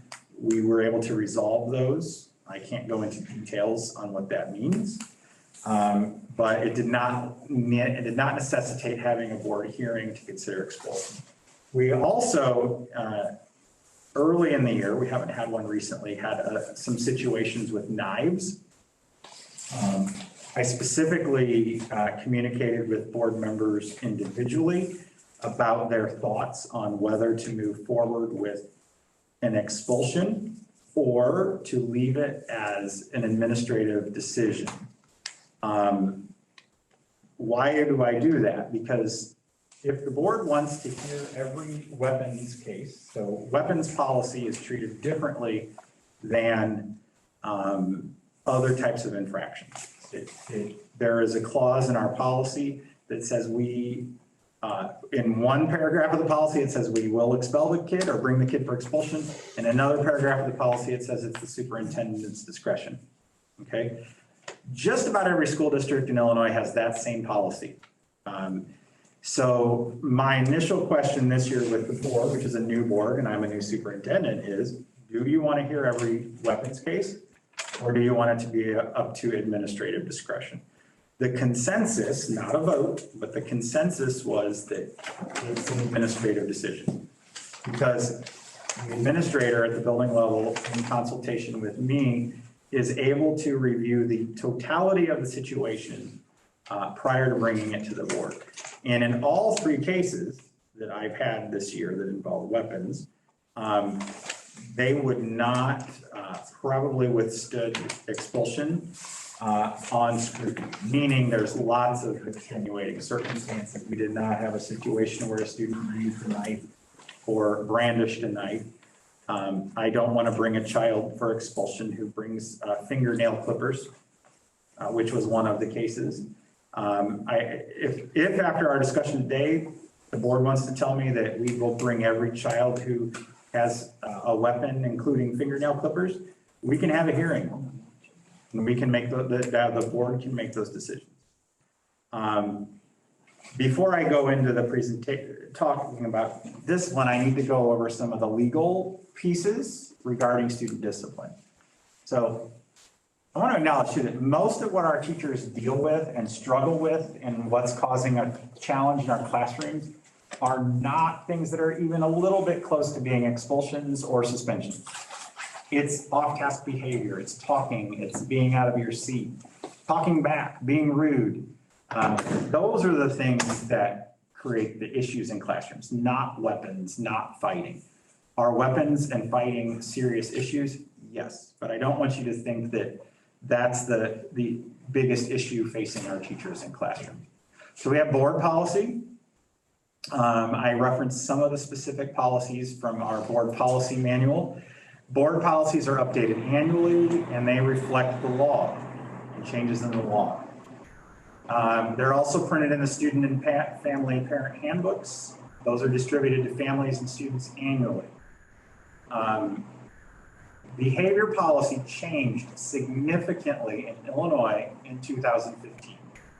The rules that governed how schools handled discipline changed radically in 2015, okay? And that's the important piece because people will often say, why don't you kick these kids out? Why don't you expel these kids? Well, the law does not easily allow for us just to get rid of a kid. I would also add that that's not really the best thing for us to do as a community, is to just kick kids out, all right? So Senate Bill 100, the whole point of Senate Bill 100 was to reduce or eliminate exclusionary disciplinary consequences. So the target is we have too many out-of-school suspensions in our state. We're transferring kids to alternative schools. We're expelling kids to the street. Senate Bill 100 eliminated zero tolerance policies. So following Columbine, I cannot even remember what year that was now, but that was a long time ago. A lot of communities and schools put in zero tolerance policies that said if you have a weapon, you are automatically out of school for 2 years. Those types of policies have proved to be discriminatory and frankly misapplied. And you have kids being removed from school and an expulsion is very damaging in the long run for most kids. So we're also supposed to eliminate standard stock disciplinary consequences. So if there's a fight, you will automatically get a 3-day suspension or a 5-day suspension. A school district cannot do that anymore. They have to look at each incident separately. We have to consider each student's individual circumstances before imposing behavior or disciplinary consequences. We have to implement things like restorative justice and behavioral interventions and other alternatives to standard consequences. Senate Bill 100, we can only impose an exclusionary consequence, meaning a suspension or an expulsion, when a student's continued presence in school will cause a significant safety concern or likelihood of disruption to the school environment. And you have to be able to prove that. We have to provide supportive services to a student serving a suspension of more than 4 days to help the student remain connected to the school. So this was a big change. If we went 4 or more days, I think is what it is. I don't have that written right. We have to provide educational services to those kids. We have to implement supports to help the student successfully return to the school setting. So a lot of this is really just good practice, but it also put restrictions on what schools could do. Out of school, we have rules for out of school suspensions. If it's 1 to 3 days, it has to be a threat to school safety or a disruption to other students' learning opportunities. We have to determine whether a student's continuing presence in school would pose a threat to school safety or a disruption to other students' learning opportunities. And we have to look at it on a case-by-case basis. We have to make reasonable efforts to resolve threats, address disruptions, and minimize the length of suspensions to the greatest extent possible. Rules about long-term suspensions. We cannot suspend a student for more than 10 days without due process, which that means without a board hearing. We have to provide appropriate and available behavioral and disciplinary interventions, and we have to exhaust those before we would bring a student for expulsion. So the student's continuing presence in school, this is the standard for whether we would expel a student. Does the student's continuing presence in school either pose a threat to the safety of other students, staff members, or members of the school community, or does it substantially disrupt, impede, or interfere with the operation of school? In my experience, the first one is the threat to safety is an easier standard to prove than it is the substantial disruption. Oh my gosh, how much did I put in here? Whether a student's continuing presence in school, I already had that slide, I think. There we go. Other information, we have to provide makeup work opportunities for kids who are suspended. If a student is suspended from the bus and they can't get to school, that's considered a suspension out of school. We cannot, zero tolerance, we cannot have zero tolerance discipline policies which require administrators to suspend or expel students for particular behaviors unless specifically required by federal or state law. And I want to show you a diagram. I remember this from 2000, this is from 2016, and this was from, is now our legal firm. But this was a way that Senate Bill 100 was also presented. It's a little hard to read, but down here at the bottom, it says, other consequences or interventions may be appropriate. Up here in the red, it says, alternative school, placement, or expulsion may be appropriate. The types of consequences up here for alternative school and expulsion are possession of firearms, violence towards staff or students, bomb threats, sale and distribution of drugs. Down at the bottom, you have things like dress code violations, cell phone, profanity, disrespect, vandalism. I remember at the time, I just thought this was crazy. I had always, up to this point in my life, if a kid had alcohol or drugs at school, they got suspended. But now the guidance became, no, it's not a suspension on the first offense. It could be, but it's probably not. It might be appropriate. And you'll see here, even the guidance at the time was that fighting may be appropriate to suspend. So I think the interpretation of this has changed over time. But this is what was going around, at least in 2016. I think it was 16, 17 was the first year the law was in effect. So for discussion, I just put I wanted to make sure you all had a good grounding in Senate Bill 100 and what some of the limits are. Okay. So given the regulations of Senate Bill 100 and current board policy, what changes do you want to see regarding student discipline? I want to also say for in-school suspensions, schools have limited capacity to use this consequence, the in-school suspension consequence. So are we interested as a district in providing more options for in-school suspension? For suspensions, what would you like to see as alternatives to students being out of school? what things could we be doing? For possible expellable offenses, do you, the board, want to consider all cases or only consider cases brought by the superintendent? And then I do add this, is if we were to have an increase in expulsion hearings, it doesn't mean you're expelling kids, it just means you're having more hearings. An option for the district is to use a hearing officer instead of having a full meeting of the board. It still requires board action and a vote of the board, but a hearing officer in districts that have a lot of hearings would come in, run the hearing, and then present the findings to the board at a regular board meeting. So I'm kicking it out to you all. Discussion is discipline. Who wants to go first? I will. Okay. Regarding the discipline, I'm glad it's something that we're addressing.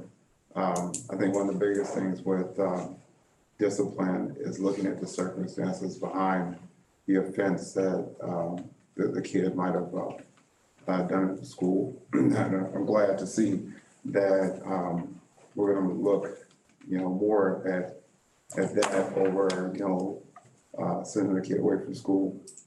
I definitely think that we need to look at other ways to discipline kids besides suspending them out of school and kicking them out to the street. And if it is an offense where they have to be taken out of the school completely, we still need to give them the biggest opportunity to still be successful. That's all I have to say about that.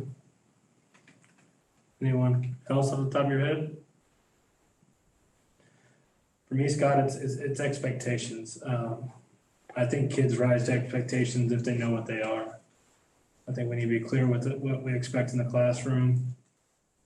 And we need to make sure our staff, from teachers' aides to teachers to PE teachers, are all following a set of expectations and not letting kids get away with one thing one day and then discipline for them the second and another day.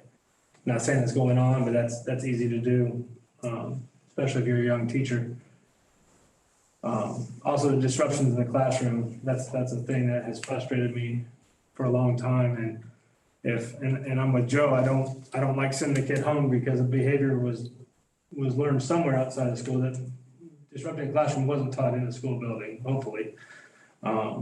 Sending them home, we need to make sure that if COVID's taught us anything, so we can educate a kid in different ways in a traditional classroom without sending them home. But we got to give these teachers a little bit of a break where she can work on, or he can work on every kid in the classroom and not worry about the one or two kids that are causing mass disruptions.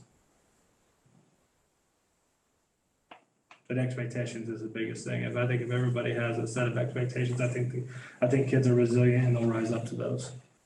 We are struggling right now, particularly in K1. And I think that there's a lot, we can blame COVID for a lot of things, but the kids in K1 right now haven't been in school. So the teachers are having to go through this whole process of teaching kids how to be in school.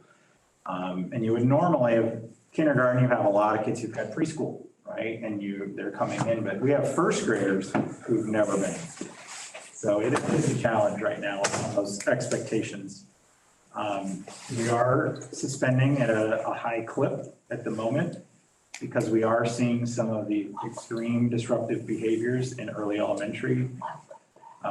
We're struggling with, so what do we do about it, right? So kid tears up a classroom and runs out of the building, suspended because we need the parent to come pick the kid up and we need some respite in that building, but that kid's back in the next day. And so how do we really work with and start to fix that problem? Which is part of my questions here. I don't, I can come up with lots of ideas. But I think another thing that struck me as the years have gone on, and I know it's against our policy, and I know it's difficult to do, is the taking away of things of kids that are doing everything they're supposed to do because you have one or two kids that aren't meeting the teacher's expectations. And I think that is frustrating to parents. I've heard that on more than one occasion. You have one or two kids that don't do what they're supposed to do, so the whole class has to miss 5 minutes of recess or things of that nature. And I'm not saying that goes on a lot. I'm saying it goes on from time to time, and I understand that in dealing with kids, but I don't necessarily think that's appropriate. Anybody else have anything on discipline? I like how with the expulsion or possibility of expulsion. I do think that should be up to you. I mean, you're hearing it firsthand, for whatever reason, like we brought up the nail clipper. He or she brought it to put their hangnail, it wasn't to stab anybody, So the two of you that haven't been part of a board that's had the expulsion hearing, when you get to expulsion hearing, he's right, it's like a hearing and there's a bunch of boxes you have to check. And the attorney will tell you if all the boxes aren't checked, then you don't vote to expel. So there's a bunch of boxes that you have to check, and if Scott doesn't feel all those boxes are gonna get checked by the attorney and by the staff when it's at the hearing time, then he's not gonna bring that to us. But and the other thing is, this is a small town. When we go into the expulsion hearing, a lot of times you're gonna know the family. And, we need to set that aside and treat that situation fairly. And that's part of why I need to make sure, like I call it getting the ducks in a row, right? Are we doing everything the way we're supposed to? And have we exhausted what we can do? And that's the hardest piece I feel is you can almost say you could always do more to help a kid.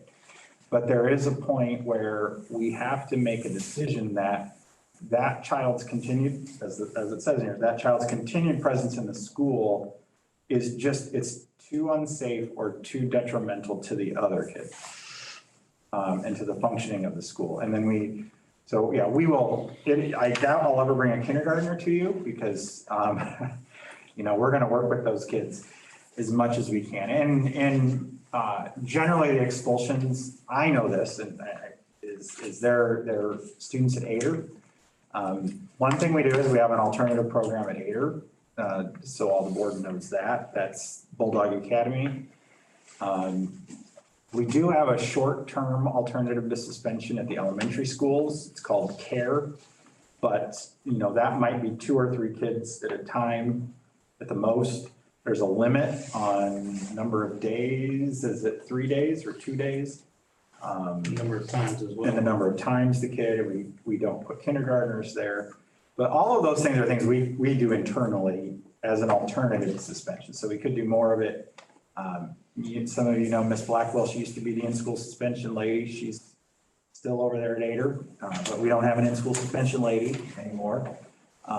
So there's lots of things we could do. So I know usually you all talk to me privately about the discipline stuff, but I guess, I'm the administration. What I have told the building principals is if you have to make the decision to remove a kid from school for short term, so a suspension or an expulsion, I'm going to support that. And I know that I'll bring it to the board and it will be fair and it will be supported by the board and you'll make the best decision regarding that individual student. But, that is what I've been communicating with the principals. But the truth is they're all, and me included, we're looking for ways to really prevent us from having to get to that point where we're suspending and expelling. But we all want our scores to go up and we all want the education of our kids to be better. And I think discipline is the first step in a lot of those cases. So thank you for this thing. And I encourage all the board members to, if you don't want to say anything now, to reach out to Scott if you have personal feelings and comments that you want to give, because he's going to be tasked with forming a new discipline policy over the course of the next few months that we will eventually vote on. So make sure you guys get with him and let him know any thoughts or concerns that you have in a discipline policy. Thanks, Scott. we're on the downhill now on the meetings. Okay. It's going to move quickly, I hope, at this point. All right, okay. Risk management plan, we just need a vote. So this is something that we should have had in place already. Not that anyone did anything wrong. There's a lot of stuff that ISB says we're supposed to have, and until someone realizes we don't have it. We have to have a risk management plan in place in order to properly spend out of our tort fund. So the auditor went through all those funds. The tort fund in RCS, actually look at the audit right now, it's in there. But this typically pays for insurance, legal representation. In our case, we pay for, I think we pay for all of the school resource officer out of the tort fund. It's spending money to reduce liability and risk to the district. So I put together the plan. It's exciting reading, but you need to approve it. If anyone has any questions, I'm here. No questions? Can we get a motion to approve the risk management plan? I'll make the motion. Tyler Wilson with the motion. Can we have a second? I'll second. You voice vote, it's fine. All in favor? Aye. All opposed? Anybody abstaining? Okay, motion carries.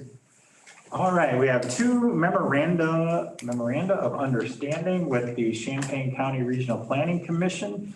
And really, these are just renewals of old MOUs that we have with them. And it's mostly about the relationships between the Justice Diversion Program and the Youth Assessment Center. It sets us up to be able to be more cooperative with them. I don't want anyone to think that this is about us sending more kids, into the justice system, but because both of these programs are really meant to keep kids out of the formal criminal justice process. So they approached me right after the last board meeting to get these updated. So I have both updated MOUs were in the packet. Following the meeting, I think Andy has to sign both of them, assuming they pass. That's it. Okay, can we do a voice vote on this? Okay. Anybody have any questions? If not, can we get a motion? I'll make the motion. Tyler Wilson with the motion. Can we have a second? For the second. Joe Robinson with the second. All those in favor? Aye. Anybody opposed? Anybody abstaining? Motion carries. All right. We talked about this at the last board meeting. This is a slight revision to policy 450, and this is about spending money. The whole point of this is to allow me and to direct Marcellus, but it'll really just be Marcellus, to pay bills to the occasional vendors that we work with that won't take a credit card and won't take a purchase order. And sometimes we have to have some timeliness in getting that bill paid. Because we meet monthly, technically Marcellus isn't supposed to write a check until tomorrow morning. Tomorrow morning's check writing time. And so this authorizes us, I think it's up to $5,000 to pay a bill. This usually, most of the time this comes up is with professional development things. In the strange case where they don't take a credit card. So that's it. It would still appear on the subsequent board meeting, it would still appear in all the financials. Anybody have any questions or concerns? Okay, can we have a motion? I make the motion. Joe Robinson with the motion. Can we have a second? I'll second. John Brotherton with a second. And this needs to be a roll call. John Brotherton, Aye. Moto Johnson, Aye. Joe Robinson, Aye. Tyler Wilson, Aye. Andy Graham. Aye. All right, now this is one where we may decide to table it until the next meeting, but I would humbly request that we go ahead and approve it. I did share this with you via email, but we haven't had much of a chance to discuss it. So what I am asking the board to approve is by approving this policy, you are authorizing me, the superintendent, not me personally, but the role to establish a remote educational program. This is not related to COVID, but this goes back, one of you was just saying this. We learned last year that some kids do really well with online at-home learning. If you approve this policy, it will make it okay for me to work with our other administrators and our teachers to develop a program that we would then be able to provide to some students in some cases. It's pretty limited. RTHS, this is the policy. If you remember, Mr. Brown came in and spoke at a couple meetings. Because the high school has this policy in place and they do have a handful of kids this year. I was told less than 10 that are doing a remote at-home learning. So it isn't an alternative to expulsion. It's none of those things. It is, some kids just figured out they are better off at home on a laptop learning. So if you approve this, it just gives me the green light to go ahead and start to develop a program. We may have some students that would do it starting in January, so for second semester. Also, the way I worded the policy at this point is only to do it at 6th through 8th grade. The reason for that is there's a lot more online curriculum packages that are available for secondary school. There's not as much there for elementary, and the stuff that's there for elementary is pretty expensive. So who's my target audience right now on this is parents who pulled their kids out for COVID, who don't have their kids in school right now, who are saying that they're homeschooling. If this gets some of those kids back and engaged with RCS, I think that's a positive. So that's most likely who we are going to hit with that. It would also give us some options, you know, when COVID's over. It gives us an alternative for some kids. Well, who makes the decision on who does and who doesn't and how many? That's a great question. I mean, if you're the one that's making the decision and there's other kids out there that need it, or I may feel that need it, who's gonna make that decision? Is it gonna go through the board or is it just gonna go through the superintendent? And then the policy is just acknowledging that we, as a district, have the authority to offer it. Because the attorney asked me the same thing just about, is we still have to develop that plan, what it is, and then that would include how students get approved for it and what that process would be. It isn't necessarily going to be me that makes that decision. Every student that has it we have to develop an individual remote learning plan for that kid. So we would have to sit down with the family, talk it through, make sure it's a good fit. We would look at things like, for instance, if a kid was home all last year but did no work, that's probably evidence that they're not a good fit for it.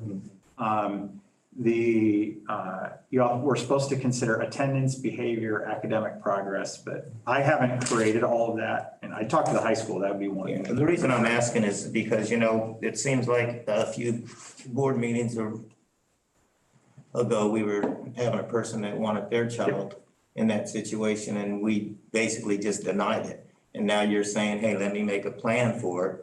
And then I make the decision on, and you're saying now you may not be the one making the decision on it.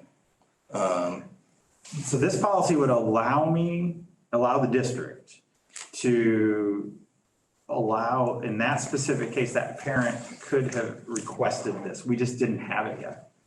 We did not have this policy. What I'm asking is, actually, and I know I didn't say it this way, unless I misunderstood listening as a board member, that we couldn't do it because of whatever reason, either the teachers couldn't do it, financially we couldn't do it, or this reason we couldn't do it, and all of a sudden now, boom, today we can do it. Or you feel that we can do this now? This would be very limited. And at the time, we still don't have the policy in place to allow us to do it. So if we put this policy in place, then I would work to create a plan so that it's possible that family that was coming in would be able to access this. And I want it to be a fair and transparent process. Well, I'm just saying, you know, there's gonna be a lot of parents that automatically say, hey, so-and-so's kid's doing it, now I want my kid to do this, because I know a lot of parents that feel that they need to homeschool their kids just for whatever reason, sort of like what you said. As long as academically they're doing good or positive in it, then there's no reason for them to have to come back here. And I would like us to have an alternative for those kids moving forward. We don't have that right now. So the high school had this policy in place. They've always had it in place. And not always, I don't know when they adopted it, but they already had it in place before COVID. And it's, so what I know is within the guidelines of the law. So when you look at the policy, there's lots of little rules about the policy, about what to consider and what kids could do it. And the other piece of it is, and that we would put in the individual student plan is, if it's not going well, so let's say they're not completing work, they're not participating from remotely, we would be able to say, no, you're gonna have to come back to school. Okay. I mean, the parent could decide not to send their kid back still, but you're right, because earlier in the year, we did not have this as an option. And this, what we're putting out there is not, one of the reasons it's only for grades 6 through 8 is we know there are platforms, I call them plug and play, where it's not going to require our teachers to do it. We would be purchasing a product and then plugging the family into that product.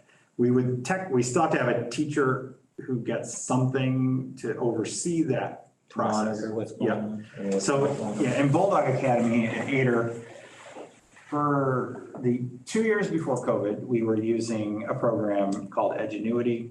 It's got its pluses and minuses, but the kids were going through an online curriculum with Edgenuity, but they were in a classroom and there was a teacher supervising that. So we know those products exist. And for some kids, it'll work, we think.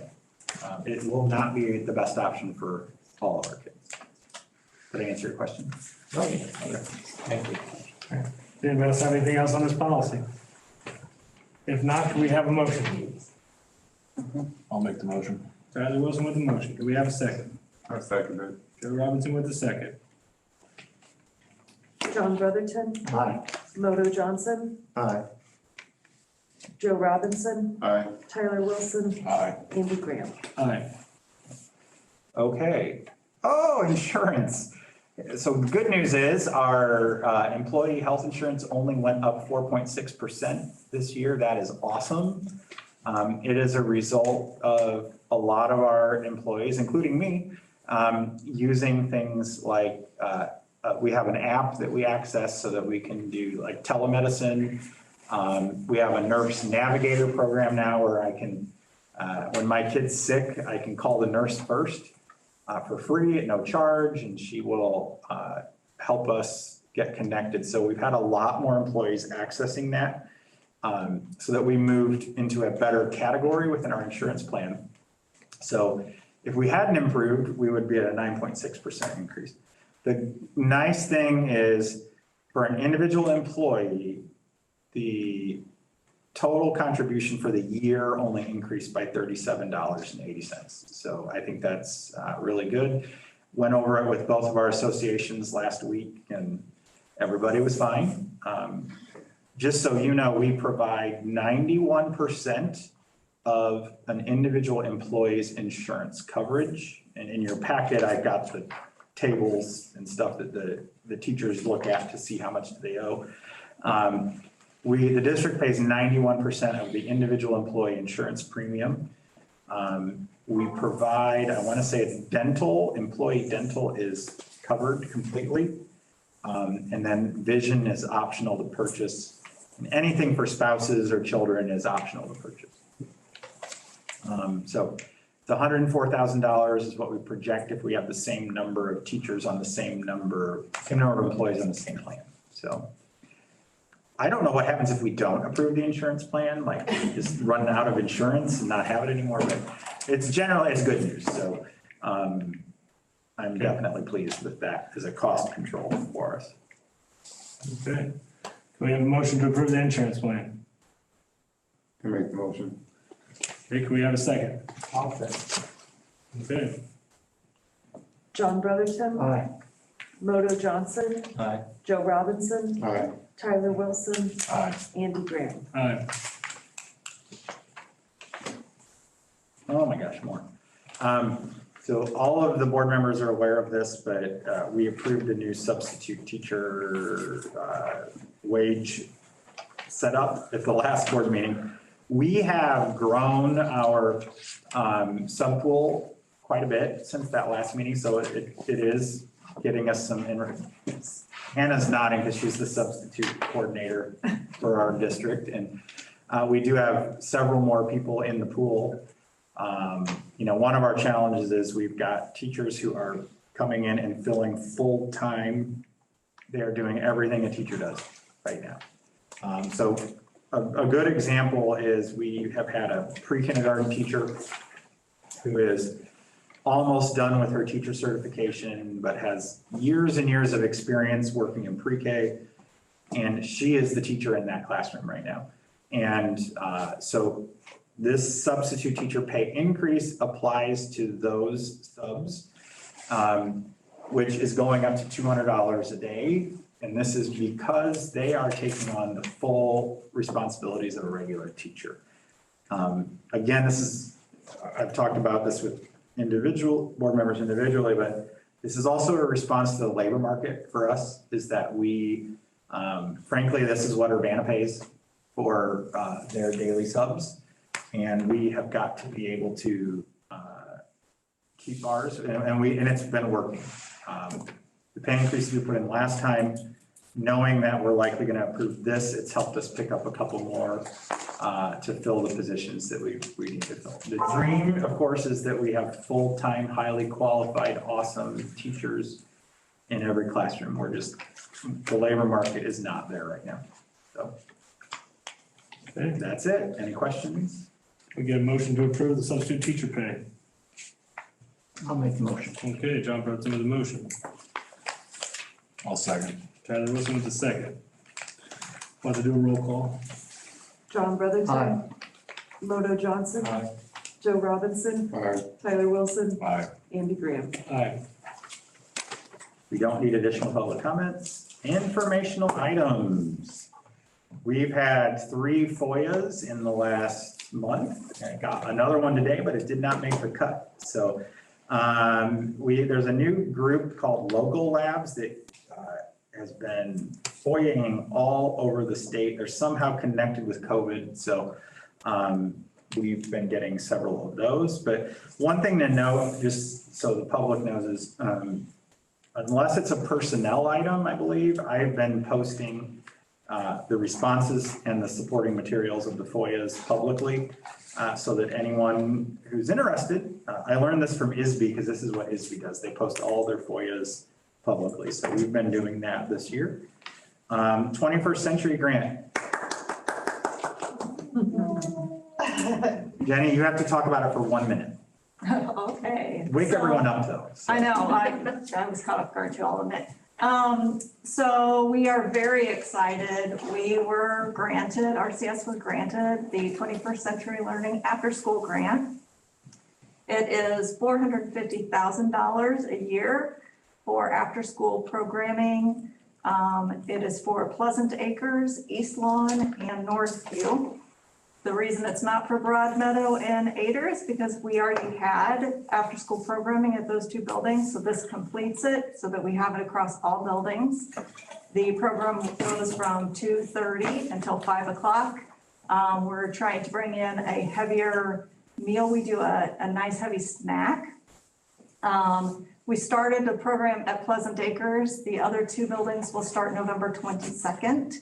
And it's 2 sessions of really engaging, fun activities for students. They get to have some self-selection. We have staff that make up whatever types of classes that they are excited about doing. So we have picture books with Picasso is one of them that's going on right now.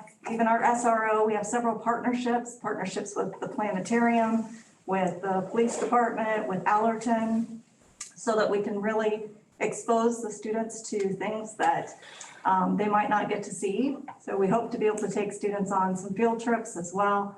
The good news about this is if we are able to demonstrate a successful program, then they potentially will extend this grant to us for 3 to 5 years.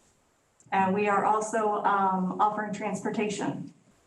So that's been one of the barriers for us, is having the little ones walking home when it's dark, especially in the wintertime. And so we are using some of our ESSER funds that's specifically for after school and summer school to provide transportation for the program. So very exciting. It's a major big deal. Yep, and thank you, Jenny. Jenny is a grant writing machine, if you didn't know that, so. But it's having an after-school program in all 4 elementary schools was a goal for us, and you know, I'm sure they will all be successful, but it's a lot of work to do, and it was nice to start with just one school this year because we had plenty of hiccups trying to launch the first batch at Pleasant Acres, so. And DREAM runs the program at Broadmeadow, and the DREAM is a 21st century grant also, which is why they couldn't be included because they're already a 21st century. And Don Moyer Boys and Girls Club runs the program at Ader, and they're not a 21st century, are they? Correct, they're not. All right, I just thought there's also a news story clipped in there, if you want to watch it later. Mina Thompson, if you drive by, it's slowly disappearing, so. We got another bit of coverage about it.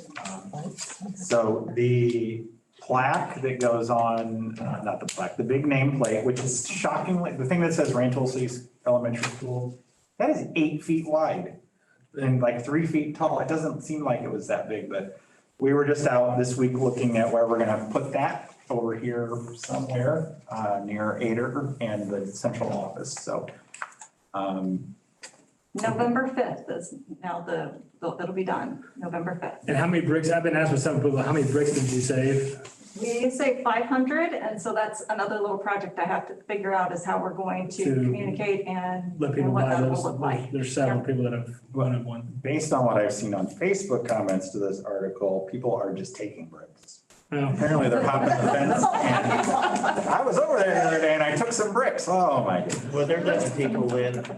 During the work. Yeah, and they're allowing. There's not much security on that fence. Yeah, well, they're allowing, it's not like they're breaking in. Yeah. They're allowing people to come in, take pictures and take bricks. That's good to hear. I was envisioning people hopping the fence and grabbing bricks. I do hope that people will purchase bricks for loved ones because we're going to utilize some of the funds from that to sponsor students for extending our after-school programming. Cool. Okay. You'll put a plate and everything on it, so yeah, those will sell. COVID year-to-date data is in your packet. It's exciting that I just don't have that much to talk about on that one. As I think we all kind of thought, our numbers are tapering off. We still have cases. You know, we had 2 today at Ader, but for a while there, we were having multiple cases. It seemed like in every building, every day, and it is slowing down. And in good news, so I just hopped to board superintendent comments. Yep. I'm gonna do mine first. Because along those lines, we are working with OSF. It's projected November 5th will be the approval date for the vaccine for 5 to 11-year-olds, and they are working with us to schedule by the next week to have a clinic. We will probably host it in this room, and we will bus kids from the elementaries in during that day to get the first shot. And as always, parents consent to this. I just want to make sure everybody knows that. We do not just pull kids in, start giving them the jab. And we're not forcing any kids. And we're not forcing any kids. I had the unique interaction today from OSF, like, how are you going to make sure like the 5-year-olds don't freak out? And I'm like, I don't know. So we have to figure out how to deal with crying kids on this now. So we've never done this, so. Would we, of course, allow parents to come in during that shot time? Yeah, so, and they're planning on doing an evening session a couple days later, just for families that want to come in. We're not going to do the 12 and up because it's a completely different shot. So they're not going to try to do them at the same time yet. 10/29, I made the very difficult decision to close school on the 29th, and I shared a little bit about this on Monday. For frankly, our staff is worn out. It's not something, we did talk about it at the last meeting a little bit. And we are thinking of any way we can to try and alleviate some of the stress and pressure that we're feeling, our employees are feeling in the buildings. So I just want to make sure everybody knows that me making the decision to close school is not, that was not a flip decision. Our teachers and support staff are going to be in the building. They're going to be working on that day. They just need time. And the one thing that's in short supply right now is time. The board on that day is going to be providing some caramel apples. Hannah is looking forward to having 325 caramel apples in her car on that day. And the board is also, you might not know this, but it's on your sheets, this one, the cute one. The board and both associations are sponsoring an appy hour, get it? Happy hour, because we can't serve alcohol technically, and or at all. We're not supposed to serve alcohol. So we're going to have a staff social from 3 to 5. Board members are invited to come. That would be great to see you there, because we are spending some of the money that in past years we've spent on the holiday gift. We're going to use some of that money to pay for the food. And then we've apparently got some anonymous donors who are going to contribute other funds for other purposes. So, next board meeting, vaccines, the III conference is coming up. Most of us are going to go to that up in Chicago. That's all I have. That's all I think I have. No. So, Okay. Does anyone else have anything from board member status? Okay, the only thing I will have is in your emails this week, you should have got it. I got it, and if you didn't, I'll forward it on to you, but it looked interesting. I read into it. There's a equity and education series by Discovery. And I read it through it. It looked really good. And actually the first one's next Thursday, the 28th, I believe. And I registered for it. It was simple. It took 5 minutes, but the first topic is technology, equity and technology with education. So I would encourage you guys to read that if you so choose and do those little trainings. I think it's from 3:30 to 5 on the 28th, the webinar. Andy, were we gonna do this thing? And then if anybody wants to, they can get with me. We, up at the III, we have a resolutions committee report here. Up at the III, we need to designate one individual who is up there to register. And actually, if nobody responds, I'll call Mitch and I'll call Nikki and see if they're interested. But we need to have Hannah register, whoever that is. And all that is on Saturday morning, there's a committee report that votes on all these resolutions. And you would be our representative. All of us can go, but only one of us can vote. So Don't all speak at once. if somebody wants to, you can contact me privately. If not, we'll be contacting Mitch or Nikki. Okay? If nobody else has anything, do we have a motion for adjournment? Okay, Joe Robinson and John Brotherton. All those in favor? Aye. Anybody opposed? Anybody abstaining? Thank you for making it till the end, everyone. Thank you, guys.